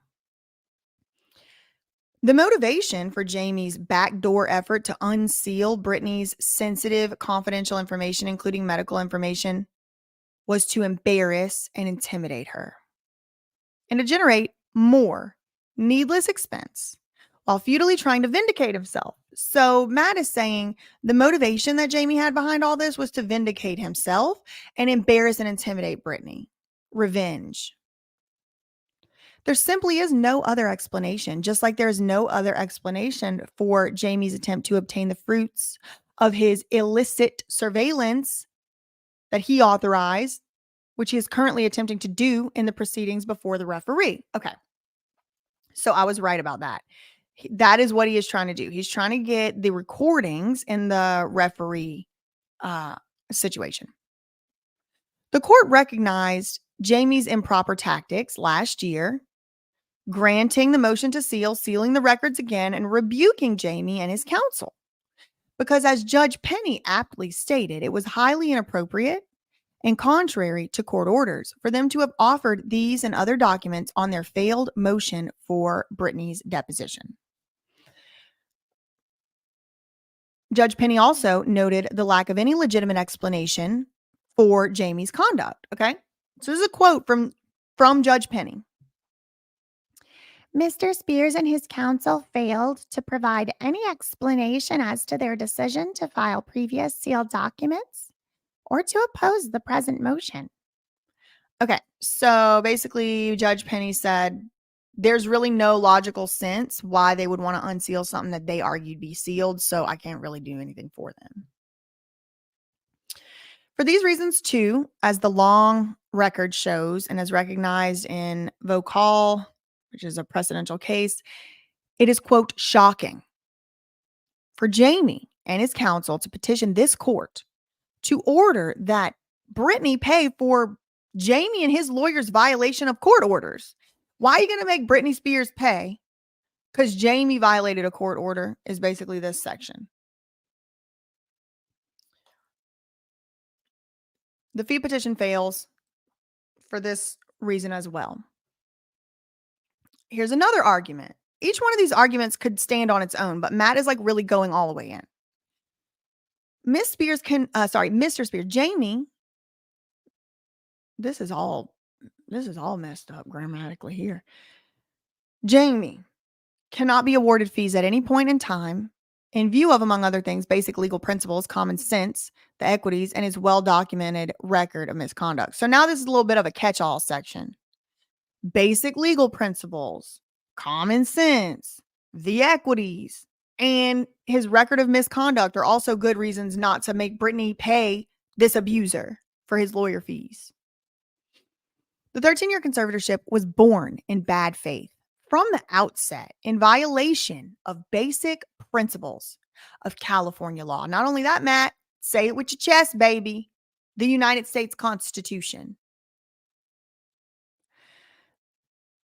The conservatorship was born in bad faith from the outset in violation of basic principles of the law. After placing his daughter in the conservatorship, the wrong type of conservatorship at that. Yes, he was supposed to put her in a LPS conservatorship, if anything, because that was the mental health conservatorship, but he put her in the one for people that has dementia. After placing his daughter in the wrong conservatorship, Jamie hired TriStar, to which Jamie was indebted on a significant unrepaid loan as Britney Spears' business manager. The conservatorship then sent Britney on a grueling 97-show international tour and onto other work, from which Jamie and TriStar both reaped at least $24 million.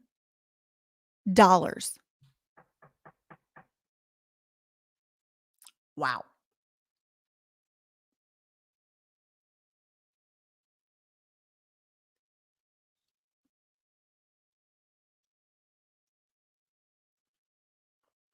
That's interesting.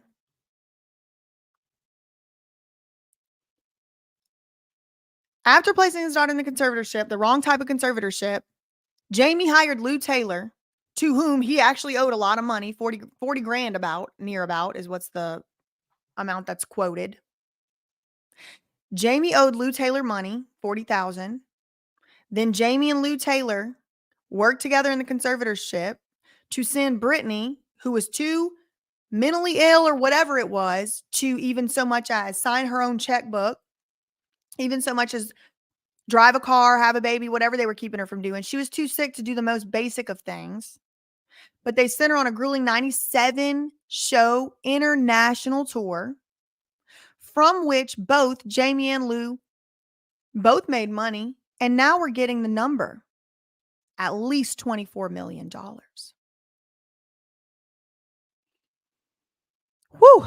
Britney was prescribed lithium, often forced to work against her will, and was in effect treated like Mr. Spears' racehorse.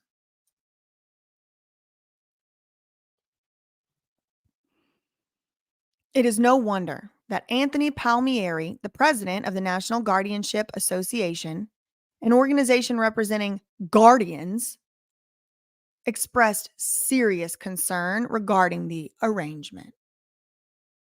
As Mr. Palmieri told the New York Times, it makes me wonder where the allegiance lies. Is the conservator making decisions in the best interest of the conservatee, or the business manager who they owe a debt to? It reeks of conflict of interest. And I always thought it was very adorable how they quoted this random guy who probably didn't even give two shits about Britney Spears' conservatorship until it was like famous and in the news or whatever. Whenever, like, more than a year before that, we were talking about conflicts of interest with Lou Taylor, but like, fine, like, quote this random like guy who likes conservators, I guess. Indeed, the California rules of court governing conservators provide that the conservator must avoid actual conflicts of interest. and consistent with his or her fiduciary duty to the conservatee, the appearance of conflict of interest. So you can't even have the appearance of a conflict and be a conservator, much less an actual conflict. The conservator must avoid any personal, business, or professional interest or relationship that is or reasonably could be perceived as being self-serving or adverse to the best interest of the conservatee. Okay? Y'all understand the law here? You can't even have an appearance of a conflict, and the conservator must avoid any personal, business, or professional interest or relationship that is or reasonably even could be perceived as being. It doesn't even have to actually be self-serving. Just even if it appears self-serving, which I mean, leave a hand up, leave a hand waving emoji, a hand up emoji in the live chat if according to you it appears like it's a conflict of interest. It's like a little reasonable person poll. Who gave me 20 pounds? True you Eastbourne. Thank you. Is it Eastburn? Eastburn or Eastbourne? How you say it? Thank you for the super chat. True you Eastbourne.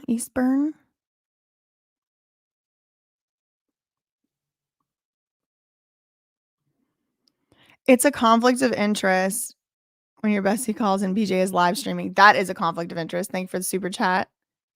We get to these, which had previously sealed by court. Right.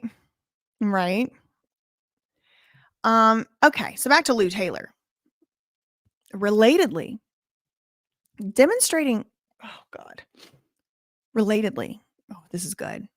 Demonstrating TriStar's intimate role at the outset of the conservatorship. In an email to Jamie shortly before the conservatorship started, Lou Taylor wrote Jamie that she had spoken to Geraldine Weil about Andrew Wallet. Woo. And that Andrew Wallet and TriStar will serve as co-conservators with you. I remember this. They were going to put Lou Taylor as a co-conservator. Remember that at first? And then she ended up not being co-conservator. They also considered, I think, Larry Rudolph as the conservator. This was preceded by an email earlier that day from Lou to Geraldine stating, I look forward to working with you. And demonstrating at that point in time that Geraldine was effectively reporting to Lou Taylor on January 30th, 2008, which was 2 days before Britney was involuntarily put into the hospital and was just also 2 days before the conservatorship was filed for. It all was planned and lined up. It was a setup. It was all planned and lined up. And once they had the right judge, they were sitting on go. It was all planned and lined up. And Lou Taylor was the mastermind, it appears to me, in my opinion.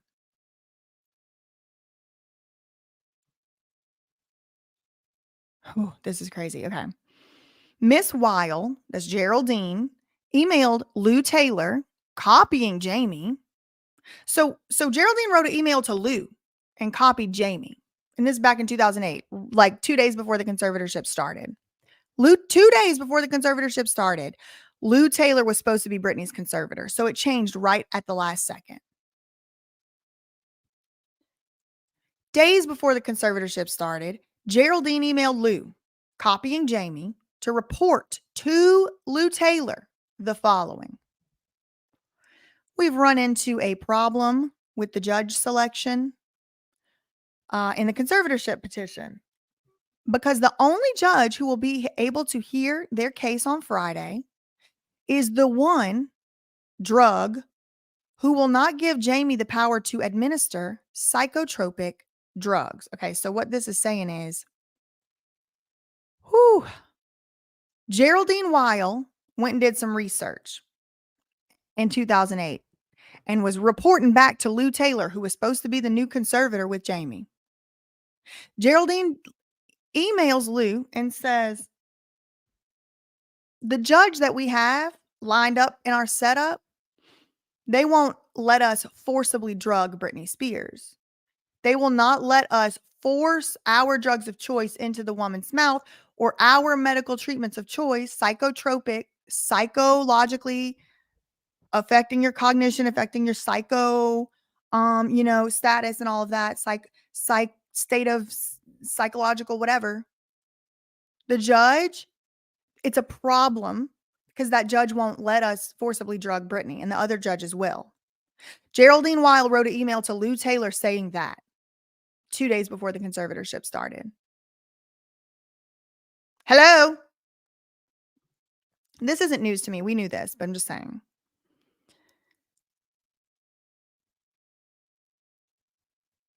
On the day of the hearing, Lou Taylor admonished Geraldine to remember that the engagement letter requires copies to come to TriStar's office of all documents. So you had Lou Taylor fussing at Geraldine saying, you're forgetting to CC me on stuff. You better CC me. That was Lou Taylor to Geraldine. So I think Matt here is just kind of trying to show that Lou Taylor was the mastermind behind the conservatorship and was the one calling the shots. Even Jamie's lawyers were answering to Lou Taylor. Within weeks of the unconstitutional conservatorship being established, Lou also, quote, expressed a desire. Oh boy, here we go. Here we go. Oh my God, oh my God, oh my God, oh my God, oh my God. Oh my God, I'm so excited. Okay.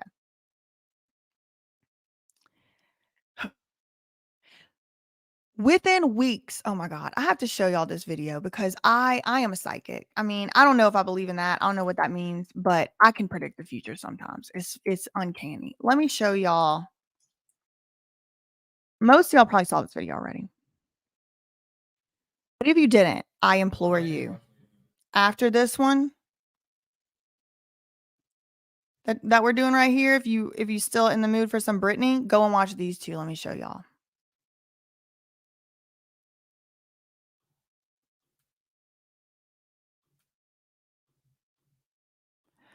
Okay. See these two right here in the middle? Watch this one first. 600 million, Lou Taylor's big secret, BJ investigates. Okay. Then watch this one second. I found Britney's money, conservatorship 101. Maybe we could just do like a live stream of it. Like I can react to it with y'all or something, but go and watch these two. Because everything we're about to read, oh my God. Y'all are going to see. Y'all are going to see.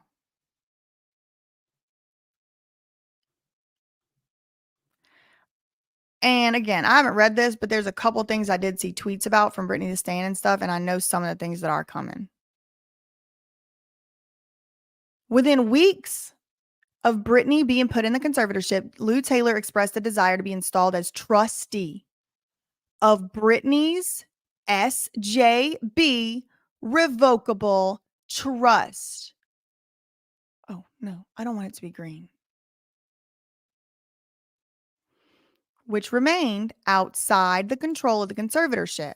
Oh man, y'all are going to know exactly what's going on with this if y'all go watch those two videos after this one's over. A few days later, Lou sent, quote, discussion points to the lawyers for Jamie, for the conservator, about her proposed removal of the existing trustee, which at the time was Brian Spears. So a few days after the conservatorship was started, or a few weeks after the conservatorship was started, you have Lou Taylor trying to be a trustee on Britney's most lucrative and most valuable trust. It's where all Britney's assets were at the time. And a few days after that, she was sending emails to lawyers on how to get Britney's brother removed as the trustee of her trust. So Lou could be the trustee. So y'all can see the whole time I've been saying it. I've been saying it, Larry from Winston and Strawn. You know you're wrong for what you did. I've been saying it. But here we are in the court filings. Thank you very much, Matt, for finally putting this out there. A few days later, she sent discussion points trying to get rid of Britney's brother as a conservator. I'm sorry, as a trustee. Nothing to do with the conservatorship. That's the thing about the trust. It wasn't supposed to have anything to do with the conservatorship. And here you have Lou trying to put her talons in both places, neither of which where she belongs. Neither of which did Britney want her in those places. She did not. She did not. She called Lou Taylor a stalker.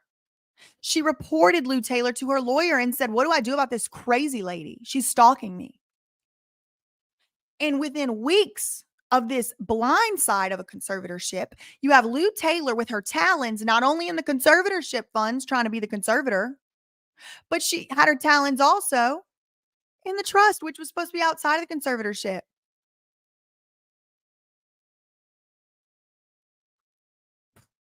Lobbying for the position. This is embarrassing.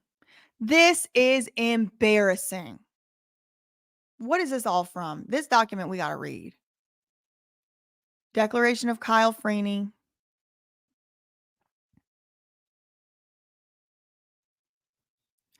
Exhibit D. Okay, so they're citing Exhibit D. We're going to see it in Exhibit D. Lobbying for the position, Lou Taylor also noted that she had fought for Jamie for 3 years and prayed and fasted with him every week. You know who else said that?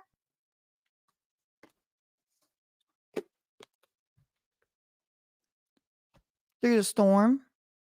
That they had prayed and fasted. That they had prayed and fasted over the conservatorship. This pattern continued when Jamie and TriStar sought to remove a highly qualified trustee, replacing him with TriStar's client, Jamie Lynn Spears, who, unlike the experienced existing trustee, had literally no experience serving as a trustee. Again, I covered all of this in that video that I told y'all about, the second one, Where is Britney's Money?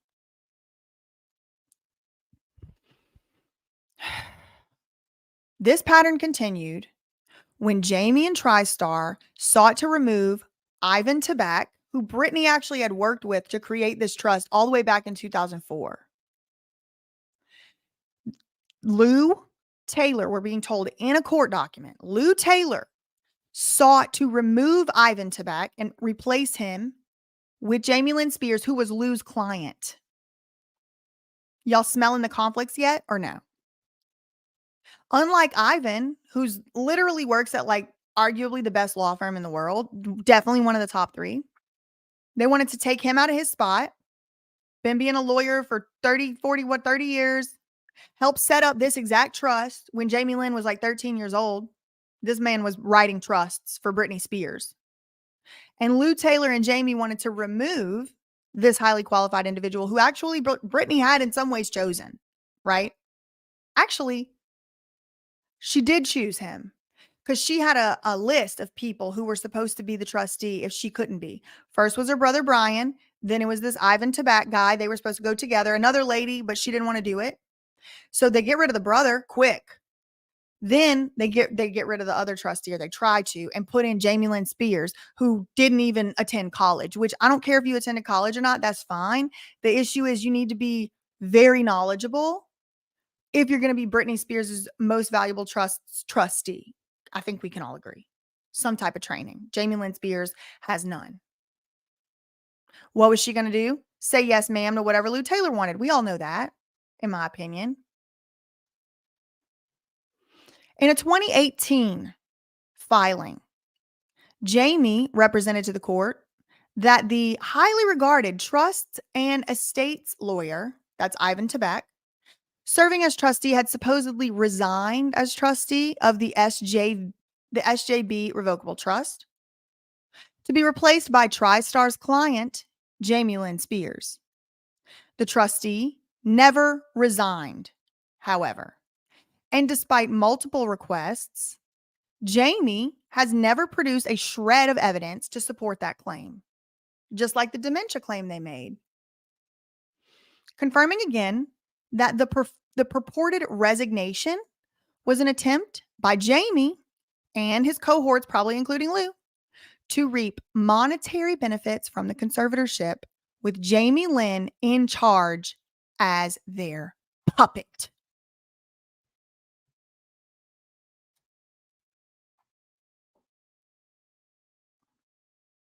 The trustee never resigned, y'all. Ivan Tabak did not resign. And yet, Jamie and Lou went into the court, lied, said that the man had resigned. Apparently, he did not. According to Matt Rosengard, it's a lie. I'm just telling y'all what he said. Maybe Matt's lying. You tell me.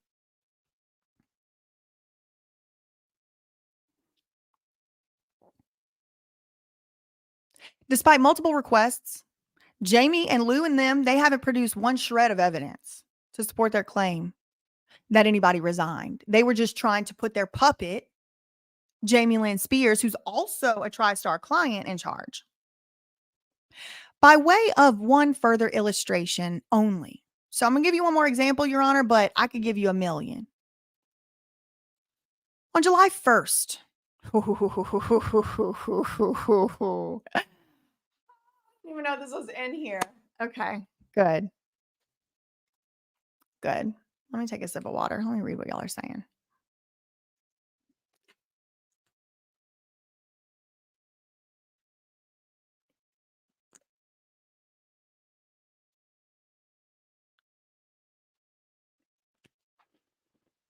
I should have done the water before the lip gloss. That was not the best planning.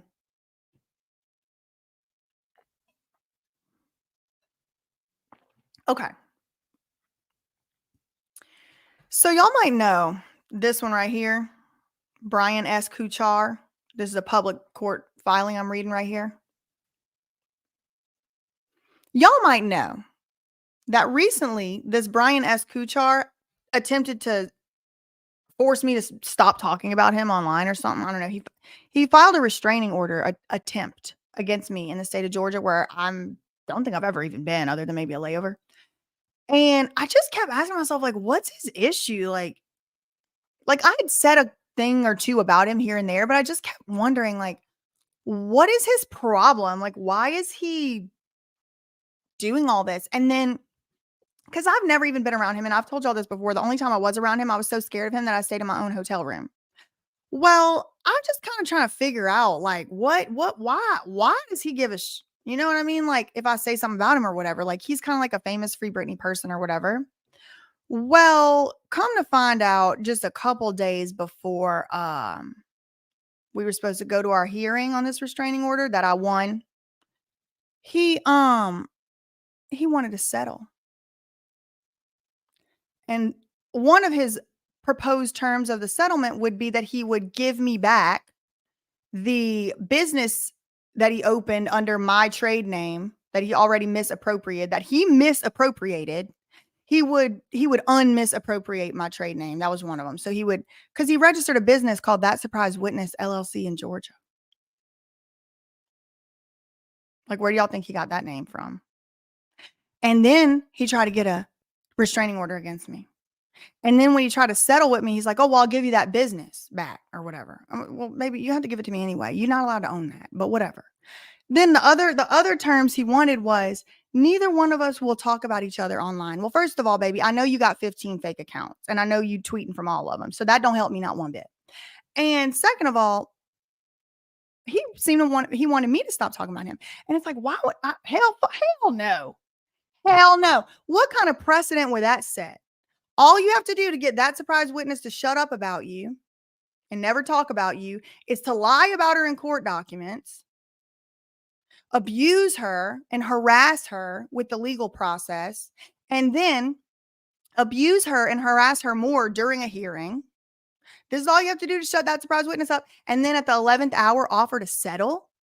And in the settlement, she can never talk about you again. What in the hell kind of precedent would that be? I would rather lose my life. It was very, very astonishing in the cognitive I don't know who thought that up.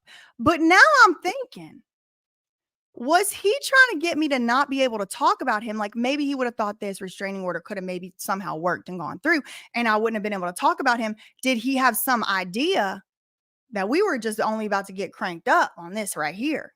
Because it is the lawsuit that he is involved in at issue right now. And seems to be he can't keep himself out of lawsuits. It's very interesting.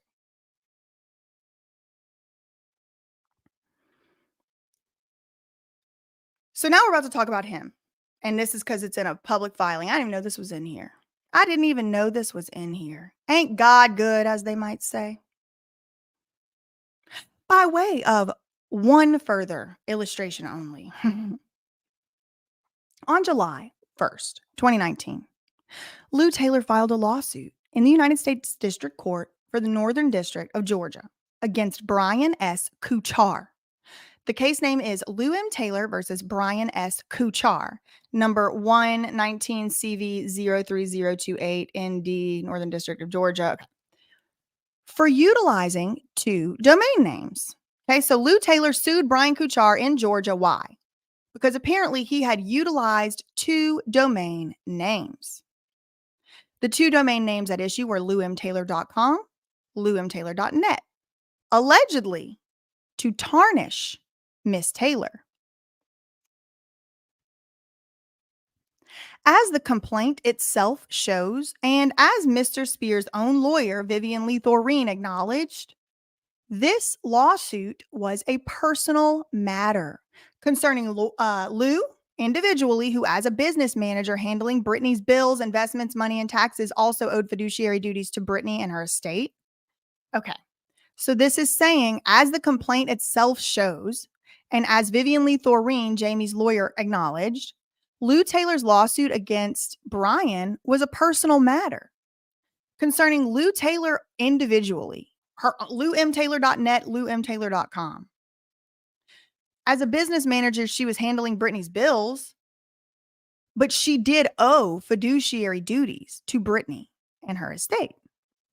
Nevertheless, in March 2020, Jamie and Lou invoiced Britney's estate in the amount of $153,759.99 for legal services performed by a law firm in the Kuchar litigation on behalf of Lou Taylor. So, nevertheless, even though this lawsuit had nothing to do with Britney at all, Lou and Jamie in March 2020, like a year after she filed the lawsuit, they charged Britney Spears $150-something thousand for Lou Taylor's lawyer fees. Jamie and TriStar authorized payment of those fees from one of Britney's business entities on March 10th, 2020, confirming Lou Taylor's legal fees, for that matter, never should have been charged to Britney. Jamie's attorney, Thoreen. Oh, wait, sorry. Sorry. Okay. No, that's a new sentence. Okay. Confirming that Lou's legal fees never should have been charged to Britney. Vivian Lee Thoreen even said it in 2021. She said the following: the Kuchar pleadings I just forwarded to you further support my conclusion that Lou should pay the fees of the Atlanta lawyers. More specifically, she should reimburse the conservatorship. So this shows that she, in my opinion, improperly did benefit and gain money from Britney's conservatorship, and even Jamie's lawyers agree. Neither the complaint or the answer make any reference to Britney. There's no connection between Britney and the lawsuit. Lou doesn't even try to weave it into the complaint, which makes the sell that the conservatorship should pay for her fees even more tenuous. Despite Vivian Lee Thoreen's advice, neither Lou or TriStar did reimburse Britney for this Brian Kuchar lawsuit. Also, I believe, and I'm told, and the rumor has it, that there was a settlement and that Brian received some cash payment.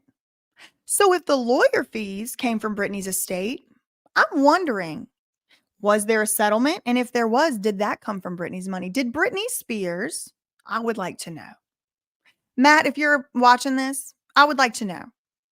Did Britney Spears' estate or one of her business entities also pay the settlement in that? I would like to know. Thank you. As it concerns just one of the many subjects of Jamie's misconduct and unclean hands, as Jamie himself obviously knows, In addition to misappropriating conservatorship resources for his own purposes, he and his team ran an illicit surveillance program that contemporaneously and in real time captured his daughter's private telephone communications, including those that are protected by attorney-client privilege. They also secretly recorded Britney in her home through the use of hidden listening or recording device. The surveillance program ran from wow, this is my first time seeing this. The surveillance program ran from at least 2012 to 2021. Dang, 10 years.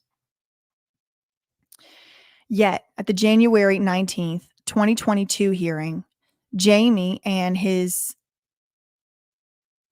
lawyers tried to mislead. They lied to the court and tried to mislead the court into believing that these illicit activities did not happen, thereby placing Jamie's conduct directly at issue because he's lying in court. They also submitted a materially misleading declaration to that effect, again, seeking to deceive the court. Of course, as they well knew at the time, and as the evidence even then showed, the above referenced eavesdropping did happen. Respectfully, the court should be upset, indeed outraged, by Jamie's actions and attempts to deceive the court into believing that Jamie did, quote, nothing wrong, despite overwhelming physical documentary and other evidence to the contrary, including financial mismanagement, self-dealing, a domestic violence restraining order against him, for which he charged his personal legal fees to the estate, and eavesdropping. So I think I knew this before, but I'm reminded now. Jamie got a restraining order, or Kevin Federline petitioned to get a restraining order against Jamie for the two kids.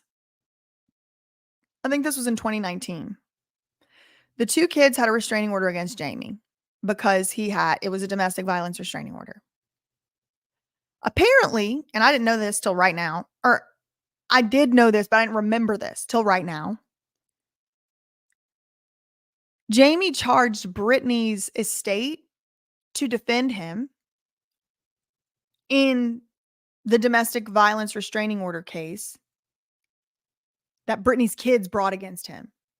So, to the detriment of Britney's children, Jamie used Britney's money. At a bare minimum, it underscores Jamie's unclean hands while also mandating denial of his fee petition under California law and basic principles of fairness and decency. As the Court of Appeal explained in this other case, when the gist of a pending proceeding is that a fiduciary has violated his obligations to the beneficiary, that's Britney. So in a case like this one where Jamie violated his duties to Britney, it is rare that the fiduciary may be awarded interim attorney's fees, and certainly not when the fiduciary, Jamie here, is admittedly unable to repay those fees if later determined not to be entitled to the cost of defense. This principle applies with great, if not unprecedented, force here. It makes it inexorable that the fee petition must be denied under these circumstances in this case as a matter of law. The next argument is Jamie continues to use the fee petition in a bad faith effort to exploit the system and abuse court processes. Seems like something that people have connections with Lou Taylor just love doing. As alluded to above and consistent with his profligate motion practice, Jamie has most recently used the fee petition to manufacture wasteful discovery motions against Kroll, a third party, all concerning his own misconduct, summarized in the Abadi Declaration that is not and cannot reasonably be in dispute. Again, none of the records underlying the declaration could ever change the underlying facts, which are already well known to Jamie. In addition to the lack of legitimate purpose, the enormous expense generated from these discovery proceedings is tied to a fee petition that is unauthorized as a matter of law. Jamie, who filed motions against third-party Kroll, should be responsible for 100% of the cost of that. Okay, so yeah, we've already talked about this. I'm not going to read all these word for word, this part, but yeah, basically Jamie is trying to get stuff from Kroll that I don't believe he's entitled to, and it seems as though Matt doesn't believe Jamie's entitled to it. Like he wants the illicit recordings from Britney's room. He wants all the stuff. And Matt's just like, no, just absolutely not. He's not even entitled to fees. I don't even know why we're sitting here arguing about this. It's stupid. In July last year, both motions came for a hearing and the court quashed the subpoena entirely. Kroll, therefore, obviously had no obligation to provide Mr. Spears any documents. Nevertheless, in a showing of good faith and to moot any further baseless motions, Kroll voluntarily produced non-privileged materials relied upon for the Abadi Declaration anyway. So Kroll didn't even have to, by court order, Kroll was not required to give anything to Jamie. But this document says, they were trying to be nice or whatever. So they went ahead and sent some of the stuff over to him, but they didn't send any of the privileged information. In August, within 2 days of Jamie finally signing a stipulated protective order, which was sent to him for signature several weeks before, Kroll made a voluntary production of documents, despite that subpoena had already been quashed. So again, they voluntarily sent him stuff even though they didn't have to. Then 2 months later in October, Kroll made a second voluntary production of documents despite that the subpoena remained quashed. Kroll's voluminous. Okay. So even though they gave over some documents, the subpoena, the judge had already ordered it. They did not have to do that. Their voluminous productions consisted of more than 7,000. So they gave Jamie more than 7,000 pages worth of stuff that they did not have to give him.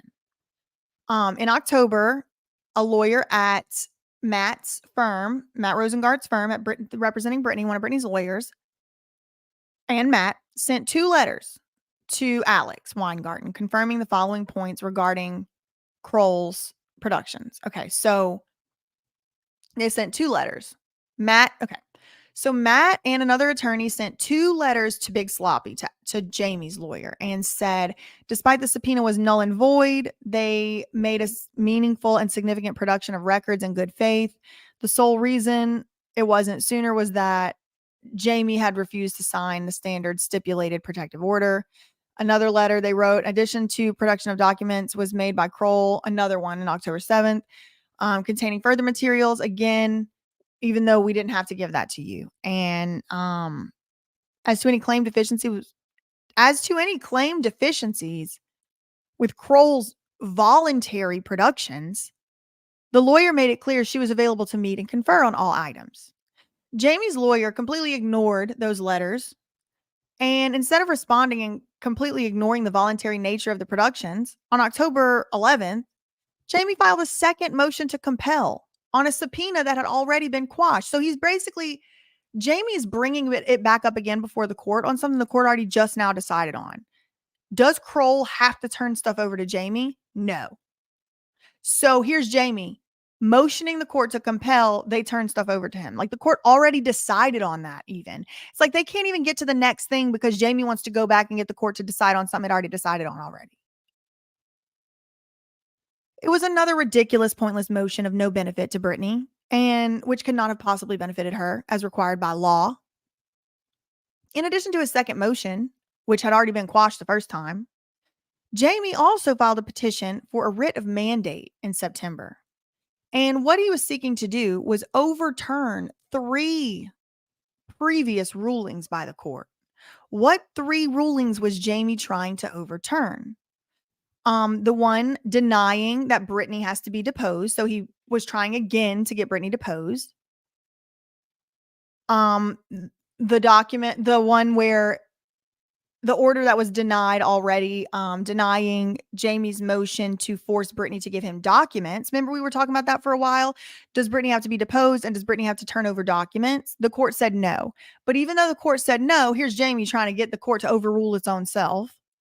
And also, Jamie wanted the court to overrule the decision it had made in the Kroll discovery issue, which is what we're talking about right now. The third-party company Kroll, who came in just to help do some discovery here and there, some accounting, some forensic accounting. Jamie's like trying to get stuff from them that has nothing to do with him and all that. The court quashed that. Well, here's Jamie trying to get it again.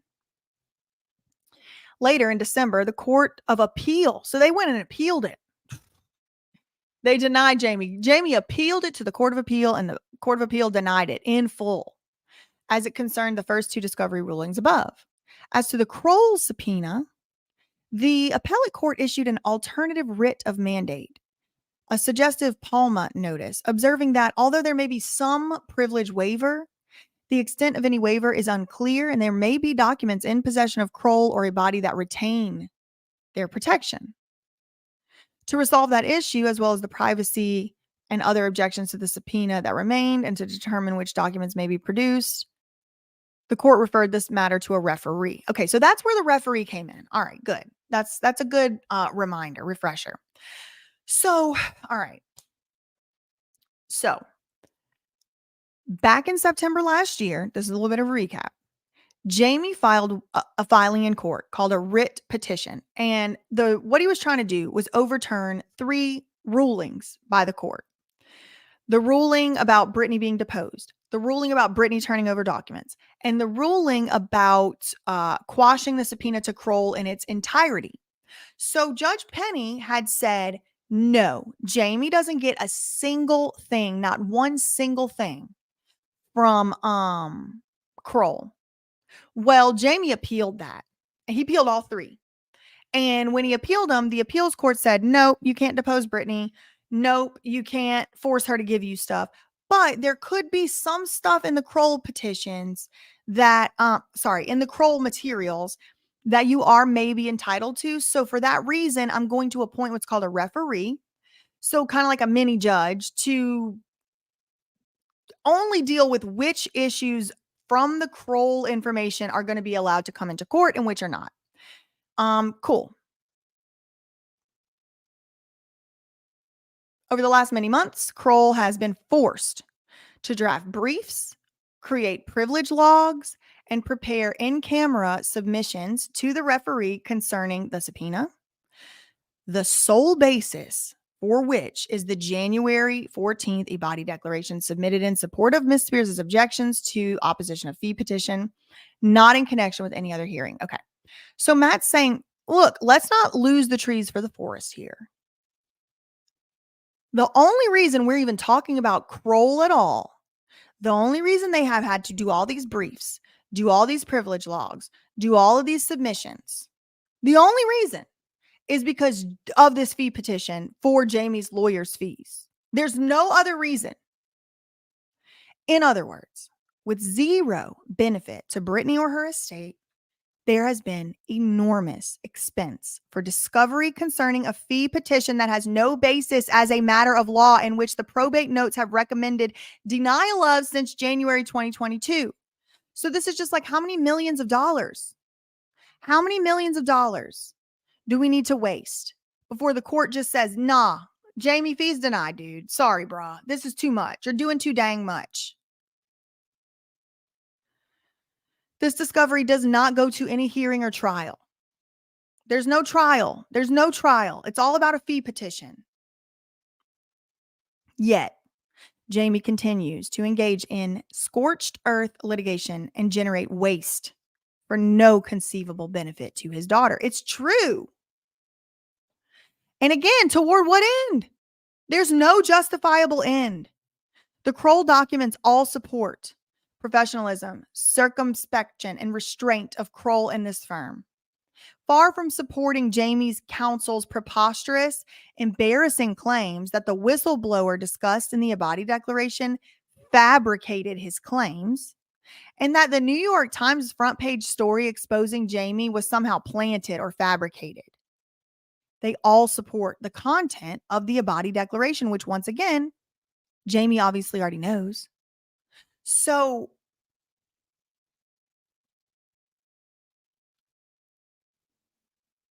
okay.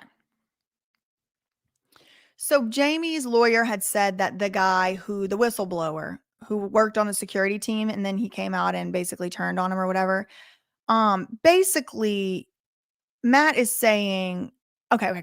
So Big Sloppy, Jamie's lawyer, had said that whistleblower, he was lying, fabricated the claims, and the New York Times story exposing Jamie's misconduct was somehow planted. That's not true. The New York Times had been reporting on Jamie. They had made a documentary. They had done all kind of stuff. Had nothing to do with Planted. Samantha Stark has been having this story has been after her own heart for years. Say what you want about New York Times. Say what you want about how they presented the story. This is just baseless. There's no truth to this, in my opinion. Jamie's backwards use, or more accurately, abuse of these proceedings cannot be allowed to continue. The fee petition should be denied now to moot the endless stream of manufactured disputes that Jamie has raised and will continue to raise, as the history of this matter regrettably confirms. We respectfully implore the court to control such abuse. The probate court has the inherent power to decide all incidental issues necessary to carry out its express powers. Next argument. Even as he wreaks havoc and abuses the system, Jamie and his joint defense partner, TriStar, that's Lou, continue to stonewall and block discovery in bad faith. Sadly, that is still not all. Yes. Get back to TriStar. Give me some more TriStar, T-Matt. In yet another flat violation of his promise to the court to unconditionally cooperate and act with expedience and complete transparency, after refusing to sit for his own deposition or produce documents until ordered to do so by Judge Penny, Jamie has now worked with TriStar to block depositions of TriStar's key representatives. Okay, y'all see this? After refusing to sit for his own deposition and after refusing to produce documents until the judge literally had to order him to do it, Jamie is also now working with Lou to block the deposition of other key TriStar representatives. So not only are they refusing to sit for their own damn depositions, not only are they not giving documents, but they're now blocking other people from being able to be deposed, which is another issue. The facts detailing Jamie's refusal to appear for his own deposition and produce records are well documented in the court's file. Jamie's deposition was first noticed for October 20th, 2021. His lawyer never objected to the deposition notice, but instead, by email, a week before that deposition was supposed to happen, so they were already prepping and everything, Jamie's former counsel told so Vivian or Geraldine or one of them told Matt, Jamie is in the process of hiring new counsel. It's Vivian. And Vivian's not available to defend Jamie on October 20th. Okay, so originally Jamie was supposed to be deposed October 20th, 2021.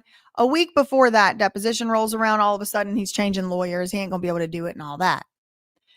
Matt Rosengard granted a courtesy of rescheduling the deposition at that time, but also made it clear that the notice of deposition remains in effect.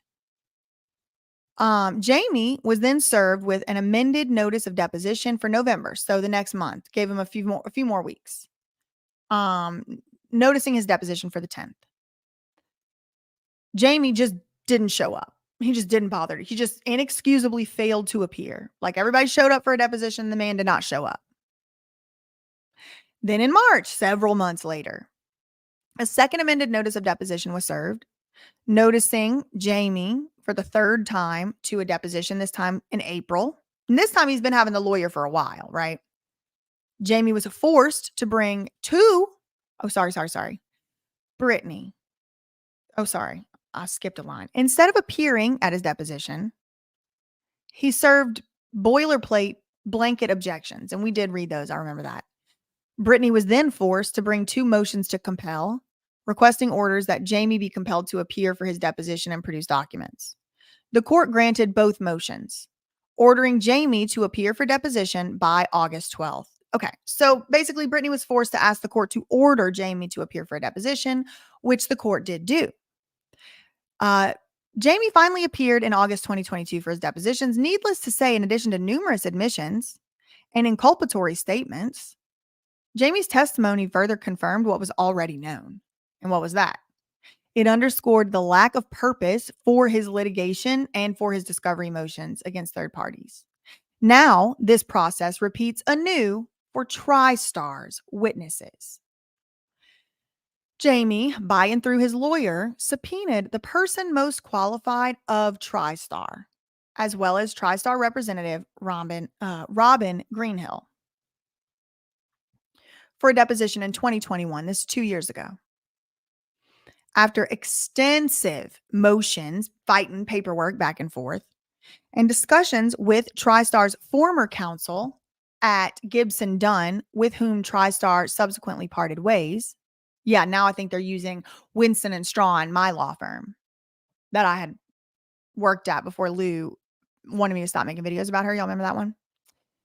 After extensive motion practice and discussion with TriStar's former lawyers at Gibson Dunn, who now Lou has parted ways with, the depositions were to take place in December last year, 2022. As just one example, Britney noticed the deposition of TriStar's Robin Greenhill for December 19th, 2022. The deposition was duly noticed to all parties on November 18th, 2022. That is included as Exhibit F. And Jamie's counsel had no right to attend these depositions, but he was made aware of them. In addition to receiving notice during the December 7th, 2022 hearing before the court, Jamie's lawyer told the court, "My understanding is there are depositions that are happening in the next couple weeks."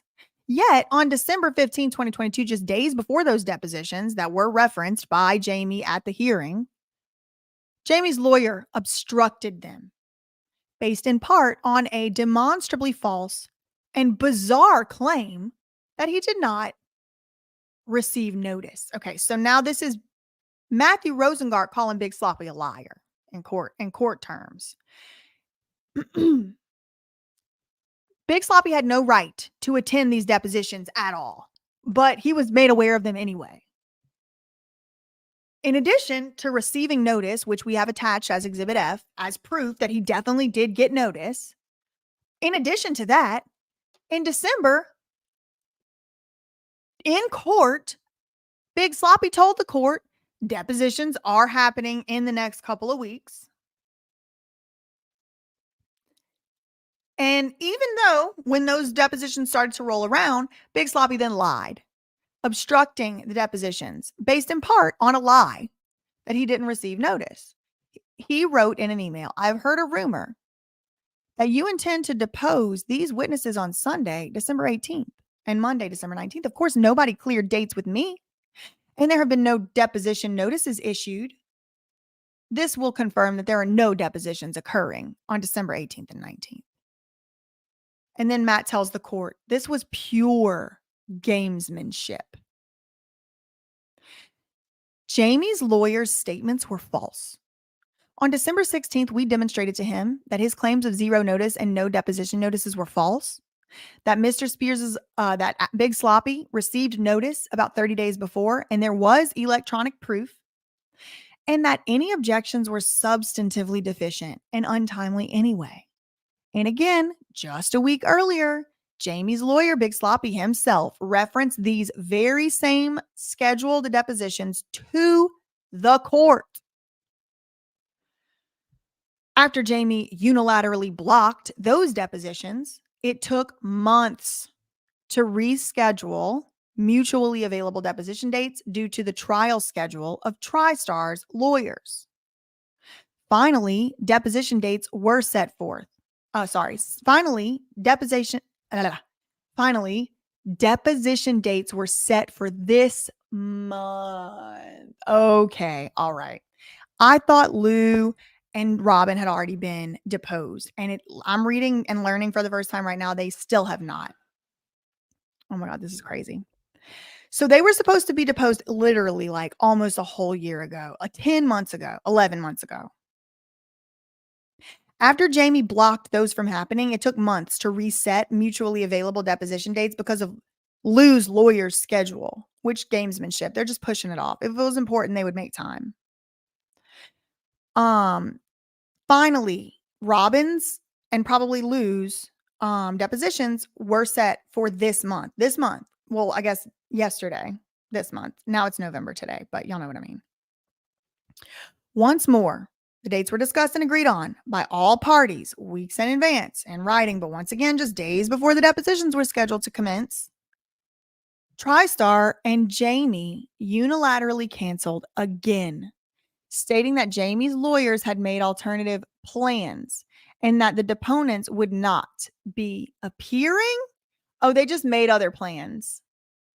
This is now the second time that Mr. Spears and TriStar have reneged on agreed upon depositions for TriStar's witnesses at the 11th hour, all while Mr. Spears, that's Jamie, files motion after motion to harm his daughter. I agree with Matt. It just needs to be ordered at this point. It's ridiculous. I think there do need to be sanctions. Somebody needs to be told something.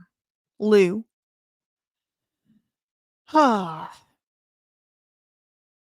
Tells the court he is doing everything he can do to cooperate and maximize efficiency. Unfortunately, as a result of this regrettable conduct, it appears that yet another motion to compel may be required. At the October 31st, 2023 status conference, we respectfully request that the court admonish Mr. Spears to cease this conduct, which is jeopardizing the schedule of this proceeding. At bottom, and unfortunately, as we predicted in our initial January 14th objections to this fee petition, Jamie's strategy has been to create chaos and confusion, to distract from his misconduct, and to attempt to deceive the court in hope that the court, then Judge Penny, would either be deceived or at least effectively say a plague on both of your houses. I'm familiar with this litigation strategy, actually. I know exactly how that feels. To have somebody that's just filing bullshit, frivolous, meritless, to create chaos and confusion, knowing that they're not going to actually really be able to win on the merits. No. It's to distract from their own misconduct. Yes, ma'am. Yes, it is.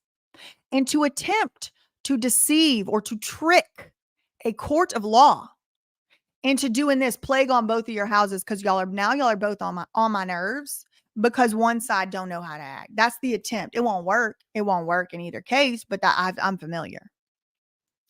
But plainly, Jamie and his daughter are not in pari delicto. To the contrary, this has become a dispute about the truth on the part of Britney, and obfuscation, deception, and big lies on the part of Jamie and Big Sloppy. That strategy should no longer be countenanced. Conclusion. It has been our honor and privilege to protect and defend Britney Spears from further bullying, trauma, and cruelty.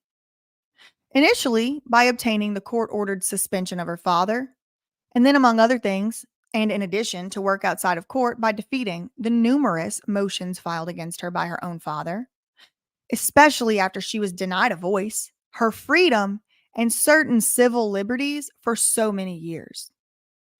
Yet, it remains critical, now more than ever, that the court stop Mr. Spears, that's Jamie's, abuse of the system, his waste, and his vindictive attempts to harass his daughter, contrary to the law and contrary to fundamental decency. The first step is the immediate denial of Jamie's frivolous fee petition.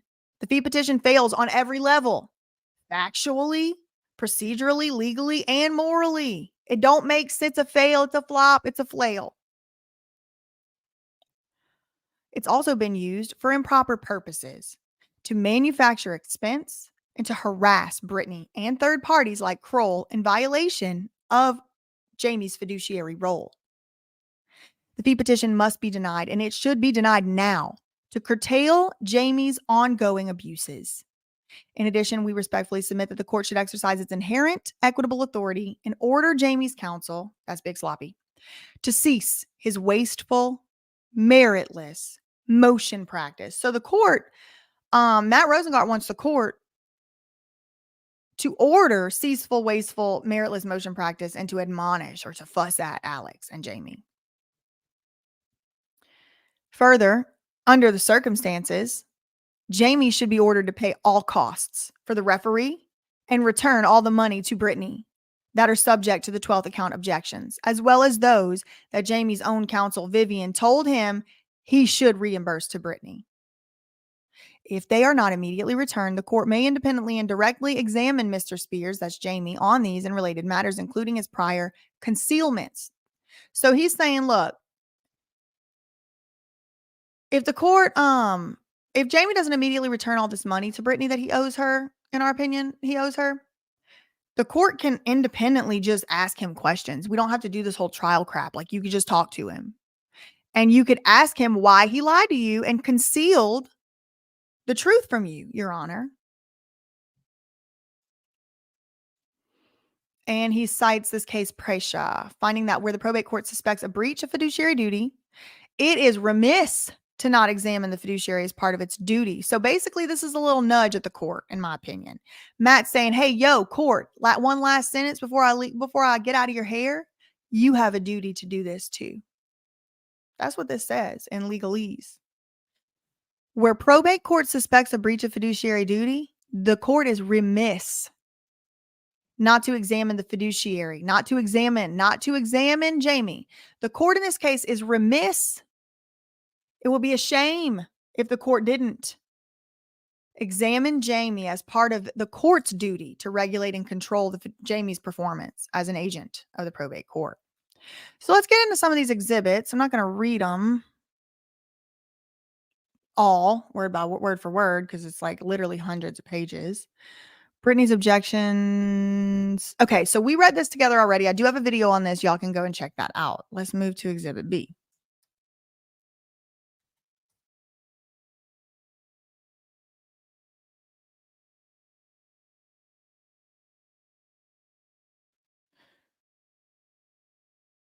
I'm doing like, okay, Control F.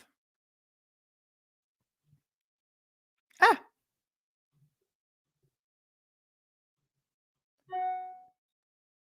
okay. Okay, Exhibit B. What is this? Oh, we're not reading that for sure. I do have a video on this as well. Declaration of Sharina Body. We have that. Let's go to the Exhibit C.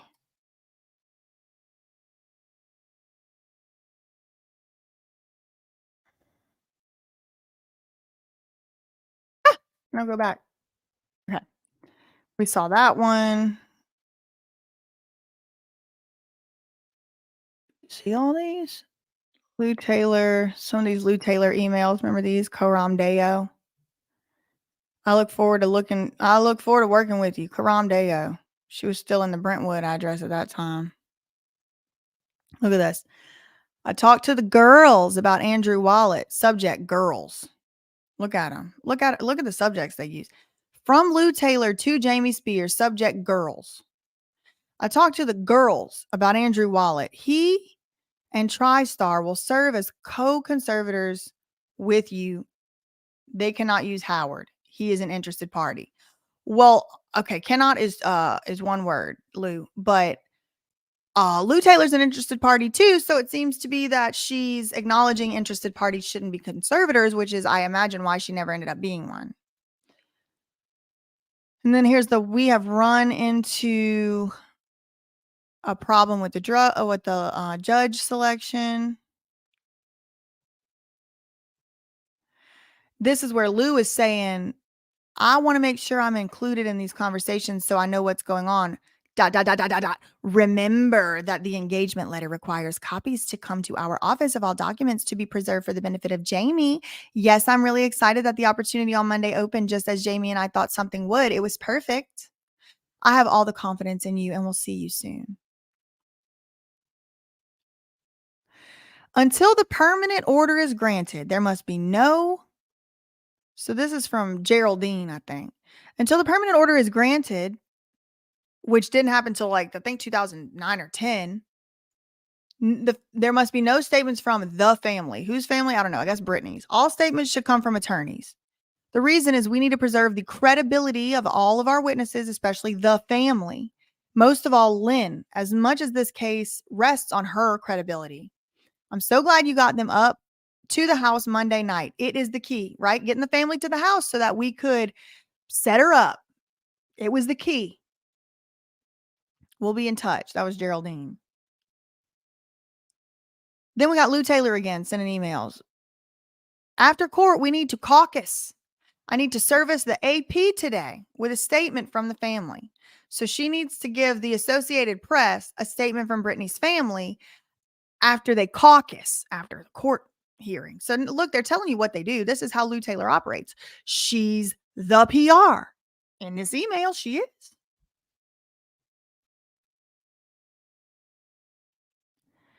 This from Geraldine to Jamie to Lou today. We do need to talk with her to obtain the info she has, which is concerning her. Although she expressed a desire to come in if when Brent okay. So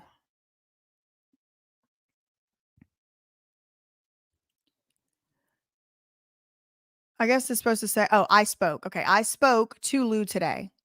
We need to talk with her to obtain the info she has, which is concerning her. Although she expressed a desire to come in to what? SJB Trust. If when Brian is no longer trustee, I figured that we/I will deal with that issue this week. As our plans get more firm, I am reminded Rome wasn't built in a day. What is this Rome built in a day reference? It is the SJB Trust. And again, if y'all weren't here earlier, I have a video on BJ Investigates called I Found Britney's Money. Go watch it after this stream and you will know what Rome wasn't built in a day and what they're talking about. They needed to get Britney's most valuable trust, the SJB Trust. She had all of her assets in it, all of them. All of her assets were in a trust that they needed to get control over. And that meant Lou Taylor needed control over it through one of her entities, namely Stonebridge. Okay. I've been saying this for 3 years. I'm so thankful that it's finally all coming together because they sure were trying to make me seem like I was a crazy person at Winston and Strawn LLP. Yes, they were. How do you know? You wouldn't want to be saying something that's untrue. No, I wouldn't. And it come to find out I wasn't actually. So Rome was not built in a day means we can't get the trust funds in our talons in a day. It's going to take us about 13 years. And then Britney's going to get out of the conservatorship right before we finish. Okay, this is the same month as the conservatorship. And look at the subject line. Topic of concern, Brian Spears. Do you want me to send this to Andrew? Jamie, please see below. I will see if I can get a call together now. What number should I reach you? So this is from Geraldine to Jamie. And the subject line is topic of concern, Brian Spears. Now, Brian Spears is Britney's brother. That's a trustee of her most valuable trust, has all of her assets. I would imagine hundreds of millions. I would imagine at that point. Lou wanted to be in charge of it. She wanted to be the co-conservator. She never became a conservator because that would have made her an interested party with a fiduciary duty and she couldn't have had a conflict. Turns out she had a conflict anyway. Many of them.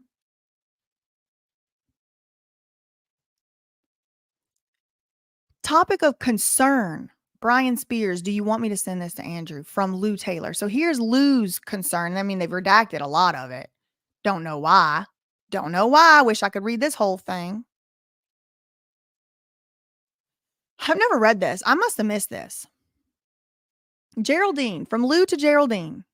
Here's some discussion points for you. The trust has assets, but the general business matters in the other entities are where the majority of the decision-making processes need to happen. One of the suggestions that Andrew had was the trust could pay the bills, and that would get us around a great deal of the court submission issues. However, when it is a business-related deductible expense, those need to be paid out of Britney Brands, who we just had a video about them. I think my last video we talked about them, or Britney Touring. You will expose the trust if you pay, I don't know what this expose in all caps is about. If you pay business expenses from the trust, any bills that need to be paid from the trust, we could prepare and submit on behalf of the conservators to Ivan. Jamie or I want Ivan or Brian in any matter that they are not entitled.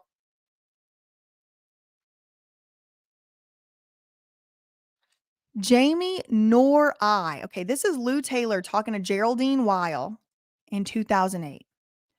Jamie nor I, so neither one of us, wants Ivan or Brian, who are Britney's chosen freaking trustees here. Britney chose these people, wrote them by name in her trust, that's who she wanted to be in charge of her stuff. Here's Lou Taylor, who Britney called a stalker and a crazy lady. Jamie nor I want the trustees Britney chose in any matter that they are not entitled to by law. That includes records. And then come to find out, we later find out They lied to the court and said Ivan had resigned when he never did. They just literally just mafia pushed the man out. Lied to a court. I have fought for Jamie for 3 years. Prayed and fasted with him in every week. And life has changed drastically because of this determination. I am asking that you do that now. I am the right person for this, Geraldine. Trustee. This whole thing was Lou trying to become the trustee. And look at this for 3 years. What did I say in those videos I'm telling y'all to go watch? What did I say? In 2004, 4 years, 4 years before this conservatorship was put into place, they started saying Britney wasn't capable of making her own decisions. That's how they got that Las Vegas wedding thing annulled with Jason Alexander. They said Britney was not of sound mind to make her own decisions. Now we have Lou Taylor saying, I have fought for Jamie for 3 years. Fought for him for what? To take power and control over Britney the brand. Britney the enterprise. Lou says it right here. I fought for him for 3 years. And what she really means is I fought for myself. I am the right person for this. That's what she really means. Okay, Exhibit E. Oh yeah, this is a good one too. What are y'all saying? Court Ard, thank you so much. Who else? Carolina or Carolina, thank you for a super chat. TSW fan, thank you for a super chat. If y'all have been doing the super chats and I've been missing them, I'm so sorry. Yeah, what are y'all saying about this?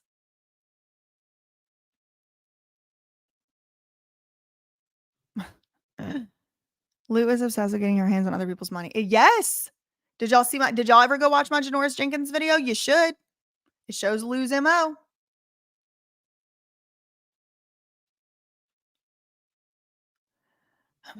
A whole lot, yeah.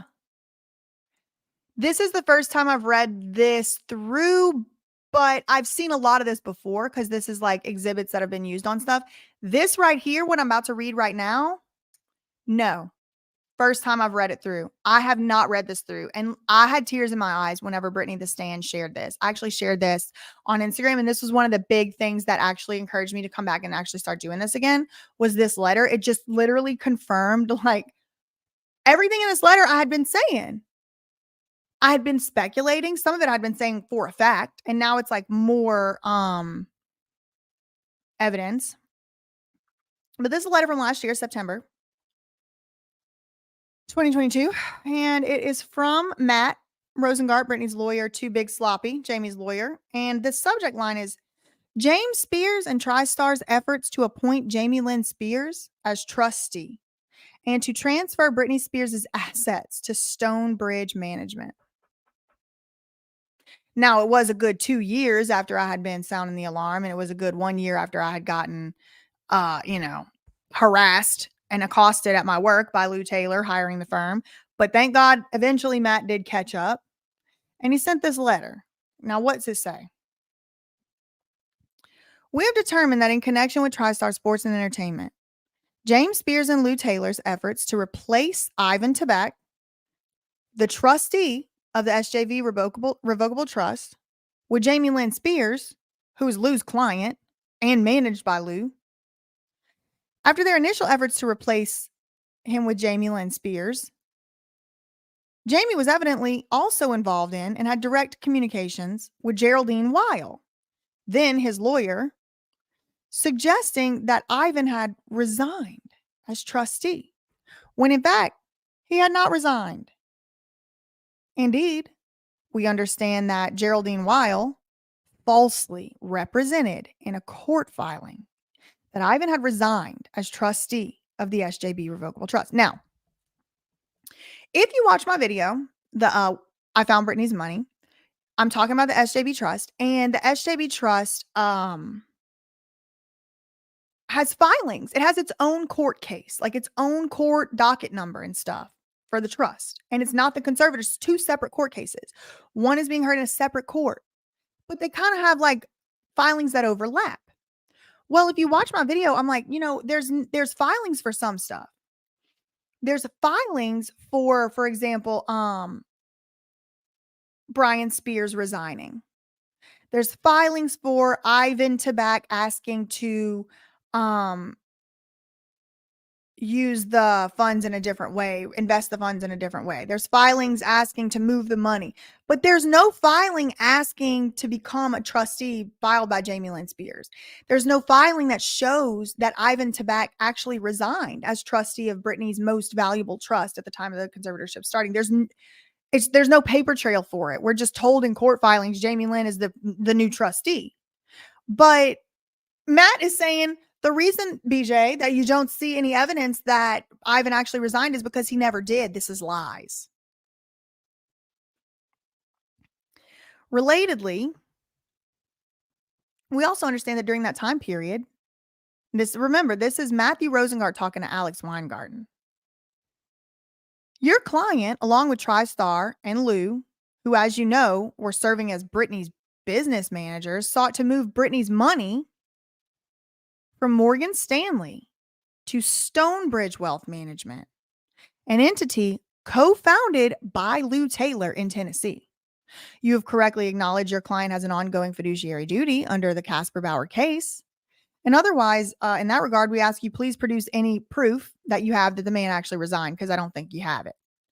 Also, I would like documents, Matt is asking, for the proof replacing Ivan Tabak with Jamie Lynn Spears as trustee, because we don't have that proof, and seeking to transfer Britney's money from Morgan Stanley to Stonebridge, which I did show in the Where's Britney's Money video. Oh, that was the end. So I guess I have read that letter. Whoever asked me, did I read that before? Yes, I did. Yes, I did.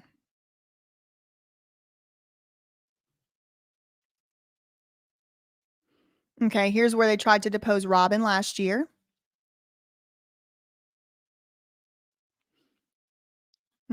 Showing that there was notice.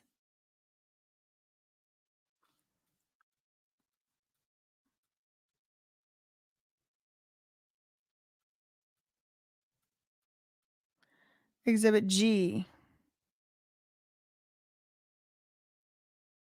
Okay. I don't know if I've read this before or not. I'm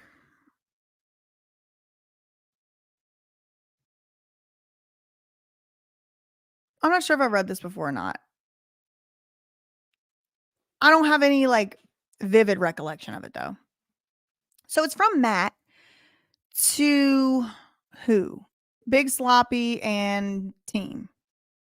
Oh, and Lou's lawyers, who that's David Shepper.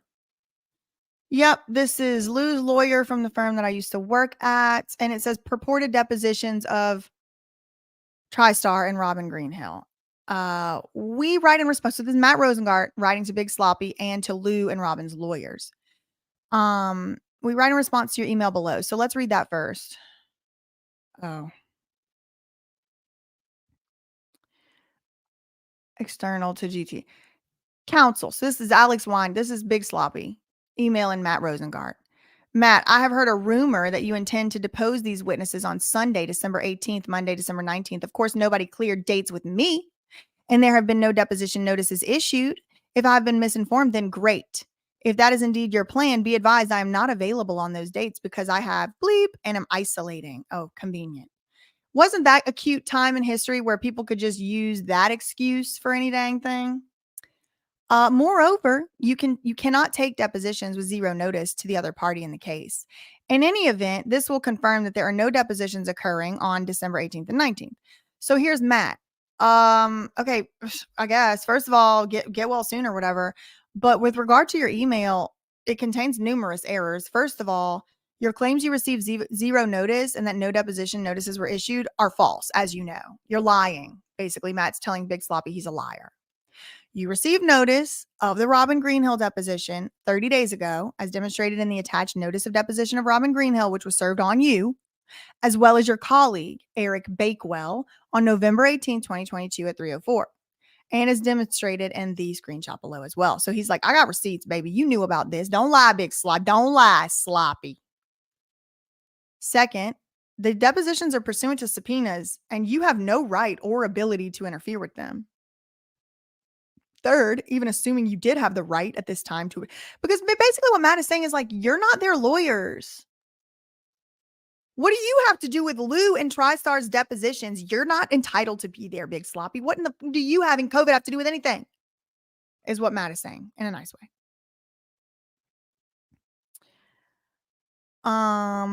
Also, your email does not qualify as a proper objection. So an objection would need to be filed a different way and you missed it. Fourth, even putting aside that you did in fact receive actual notice, putting aside the fact that you did receive actual notice of Robin Greenhill's deposition almost 30 days ago, your claim that you did not know about the depositions, but rather heard a rumor is obviously disingenuous. Not only did you have actual notice of her deposition, you presumably knew about the dates from your co-counsel, whether as part of your joint defense agreement or otherwise. And indeed, in connection with your representation to the court in the December 7th hearing, you just said to the court, you knew these were happening. Be that as it may, rather than the email below, you should have simply stated that you had bleep and asked if we could reschedule. In view of the above and our receipt just yesterday of 11,000 pages of material in response to the Greenhill subpoena, and while expressly reserving all rights, we agree to reschedule the depositions for dates in January. Okay, so that was that. Sorry, the font was real small. I had no control over the font size on that one. Oh, and that's it. Okay. Well, we're done with the 130-page one now. Let me see what else we have going on here.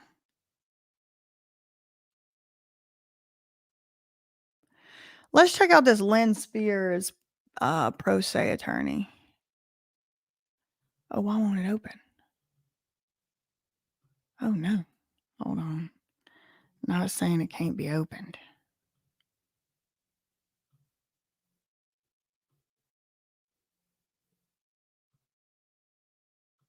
It's saying no document. Let me see. Hold on.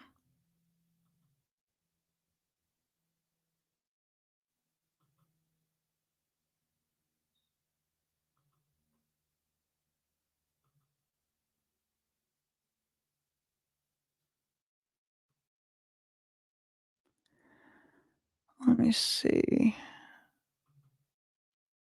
No. I had saved it, but the thing is just not working. So we may have some issues. We may get cut short because I'm a little file organization is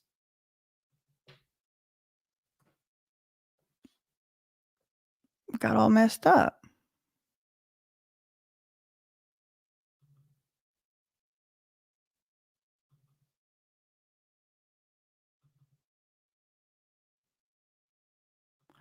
I'm trying.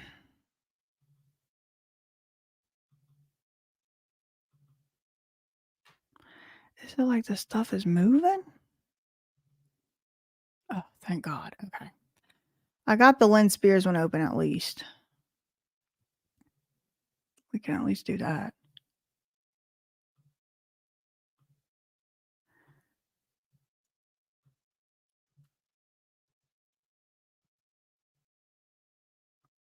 Huh.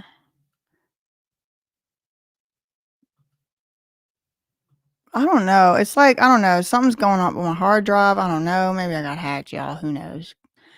Unfortunately for any hackers, I have everything saved in multiple places, so I don't really be having those freakouts. All right. I'm going to do this one more document, then I guess I'll be done because I'll need to go and reorganize everything. But let's see. All right. So what we're looking at here appears to be Lynn Spears just simply getting rid of her lawyers. Why is this? Get away.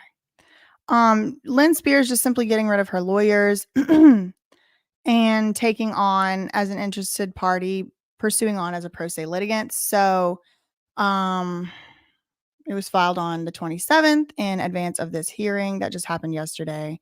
Party is representing self. Okay. Former legal representative was an attorney named Yasha Bronstein. So technically speaking, this is a substitution of attorney. So she's just letting the court know that she's getting a new attorney. In this case, her new attorney is herself. So former legal counsel is Yasha Bronstein, and her new legal representative is herself. As an interested party, so they give you an option like, do you want to be a plaintiff, defendant, petitioner, respondent, other? They want to be interested party. That was signed on October 12th, and that's it. So, yeah, like I said, as it turns out, well, let me check one more time. Maybe no. For some reason, my documents ain't showing up. I guess something came unhooked or something. So I guess that's gonna be all I have for today. But what I gathered, I can kind of give a little TLDR. What I've gathered from reading these documents is there are a few different things going on, and I will need to kind of process it and like write my notes out and stuff like that too. So, I reserve the right to come up with additional things to notice and stuff. But main issues is really everybody's still fighting and arguing over whether or not Britney's money is going to pay for their fees or either their lawyers' fees. Big part of it is just that. Whether Jamie's lawyer fees, it can be broken down a little bit more specifically, but that is kind of the main point. What Matt is trying to say is with respect specifically to Jamie's lawyer's fees. Number one, any fee that has been racked up after that conservatorship was over, or in particular after Jamie was removed as conservator, any fee at all whatsoever, Matt Rosengard is saying, that's called an interim fee, right? In the interim of whenever the judge hasn't decided whether or not to grant Jamie's lawyer's fees, it just keeps building. Matt's saying, first of all, absolutely not. There's no basis for him to get that money at all whatsoever, especially after being removed. Second of all, he really shouldn't get any of his fees, even from whenever he was a conservator, because of how much he's abused the process, how much he's lied in court, how much he's abused Britney, and just on equitable principles as a precedent. We cannot set it that people can treat conservatees this way, period, because now that's the precedent you've set. There's some other fee issues up for debate, which has to do with the 12th account current. That is the accounting from 2019 that has Lou Taylor suing Brian Kuchar on it. And it has some other stuff on it that Matt is saying, wait a second, half of this crap is invalid because while y'all were doing all of this, you were spying on her. Jamie should have to return the money to Britney from that 12th account. Lou Taylor should definitely have to return her lawyer's fees to Britney. That was never supposed to be paid. And if Lou ain't going to return it, then Jamie needs to. Matt is also saying, and Jamie has forced this other company who had no part in this at all, Kroll, who they just came in to do some accounting, has now forced them to have to hire lawyers, had to force them to have to do all of this unnecessary work just for the sole purpose of abuse and harassment. And as a result of that, Jamie should have to pay their lawyers' fees back. Jamie should have to pay back a lot of stuff, but it's all just coming down to money. There's also some other issues going on with discovery having to do with, Jamie's trying to get videos and documents and things from Kroll, and they're going on a wild goose chase with this discovery referee. They've already been up to an appeals court, back down with a discovery referee. They're having to incur costs, expenses, all of that. But that is just a side, or it's still under the umbrella of Jamie's fee petitions, because where's my paper? Let me write y'all a chart. So we have Jamie fee petition for his lawyers. We'll just put it as, how do you spell his name? Jamie fee petition. What does he want fees for? He wants for his lawyer, post C-ship. He wants for his lawyer while he was still serving as conservator.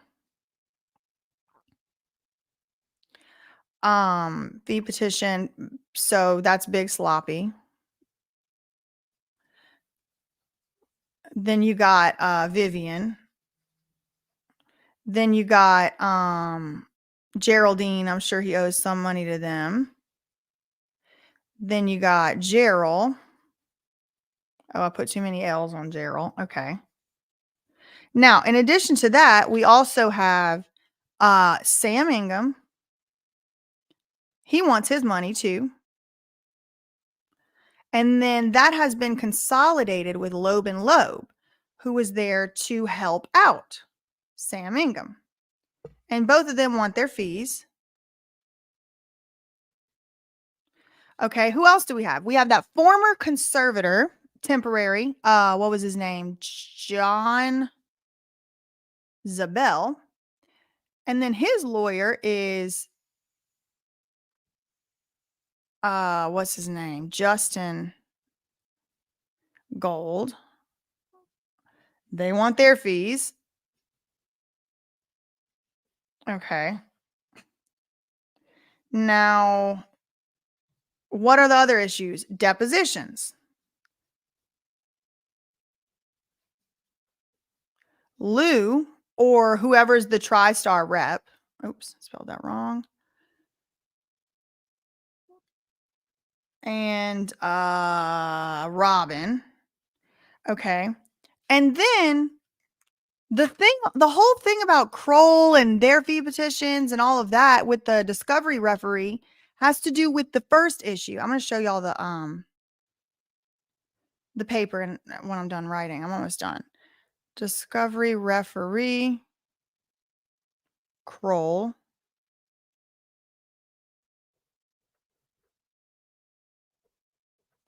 And there's been all kind of stuff with that, right? Like, going backwards. There's been all kind of stuff with that. Like, they've gone up to appeals. They've gone back down. It's like they've already deposed this poor lady. So let me see. How many issues is this? We got 1, 2, 3. Okay, at least 4 different issues that I can see here off the bat that we were just able to get caught up on. Okay, so let me see.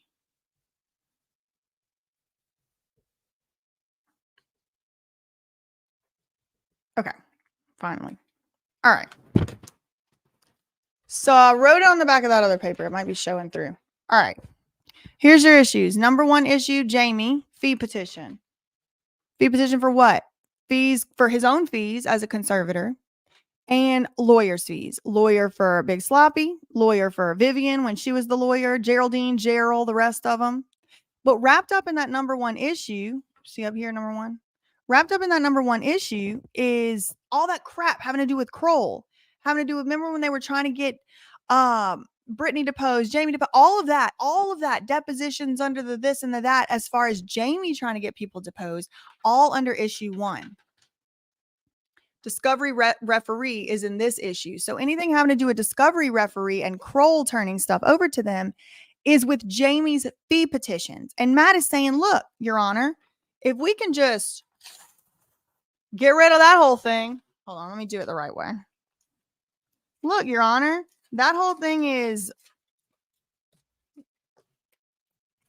garbage anyway. It can't even legally happen. So look how much easier our life would be if we didn't have to deal with any of those issues anymore. And we have good reason to not have to, because this man has done all of this tomfoolery or whatever. That's basically what we just learned.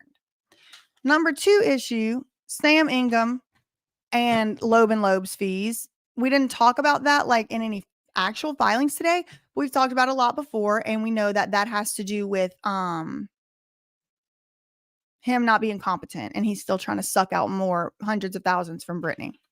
Okay, then we have the 3rd issue, which is John Zabel and Justin Gold, separate issue. Those are the guys who came in and kind of were like going to be temporary financial conservators, and then they racked up a bunch of fees and stuff and whatever, and now they want their money. And I'm not going to say finally, I'm just going to say, because there's probably other stuff going on, but I'm just kind of giving y'all the like what I was able to get during this investigation session. And that was these 4 things mainly. The depositions for Lou and TriStar.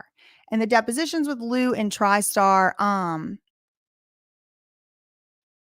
are probably in relation to a lot of this stuff. It may also have something to do with the fee petition, but I would imagine that it actually has more to do with the fundamental underlying, like, issues that Britney had with Jamie and stuff like that. Um, but yeah, this was fun. What did y'all think? It was cool, like, be back in, like, nostalgia land. What is this? Oh, I guess I hit 84,000 subscribers during this stream. Cool. Yeah, I know, they need to give it to her.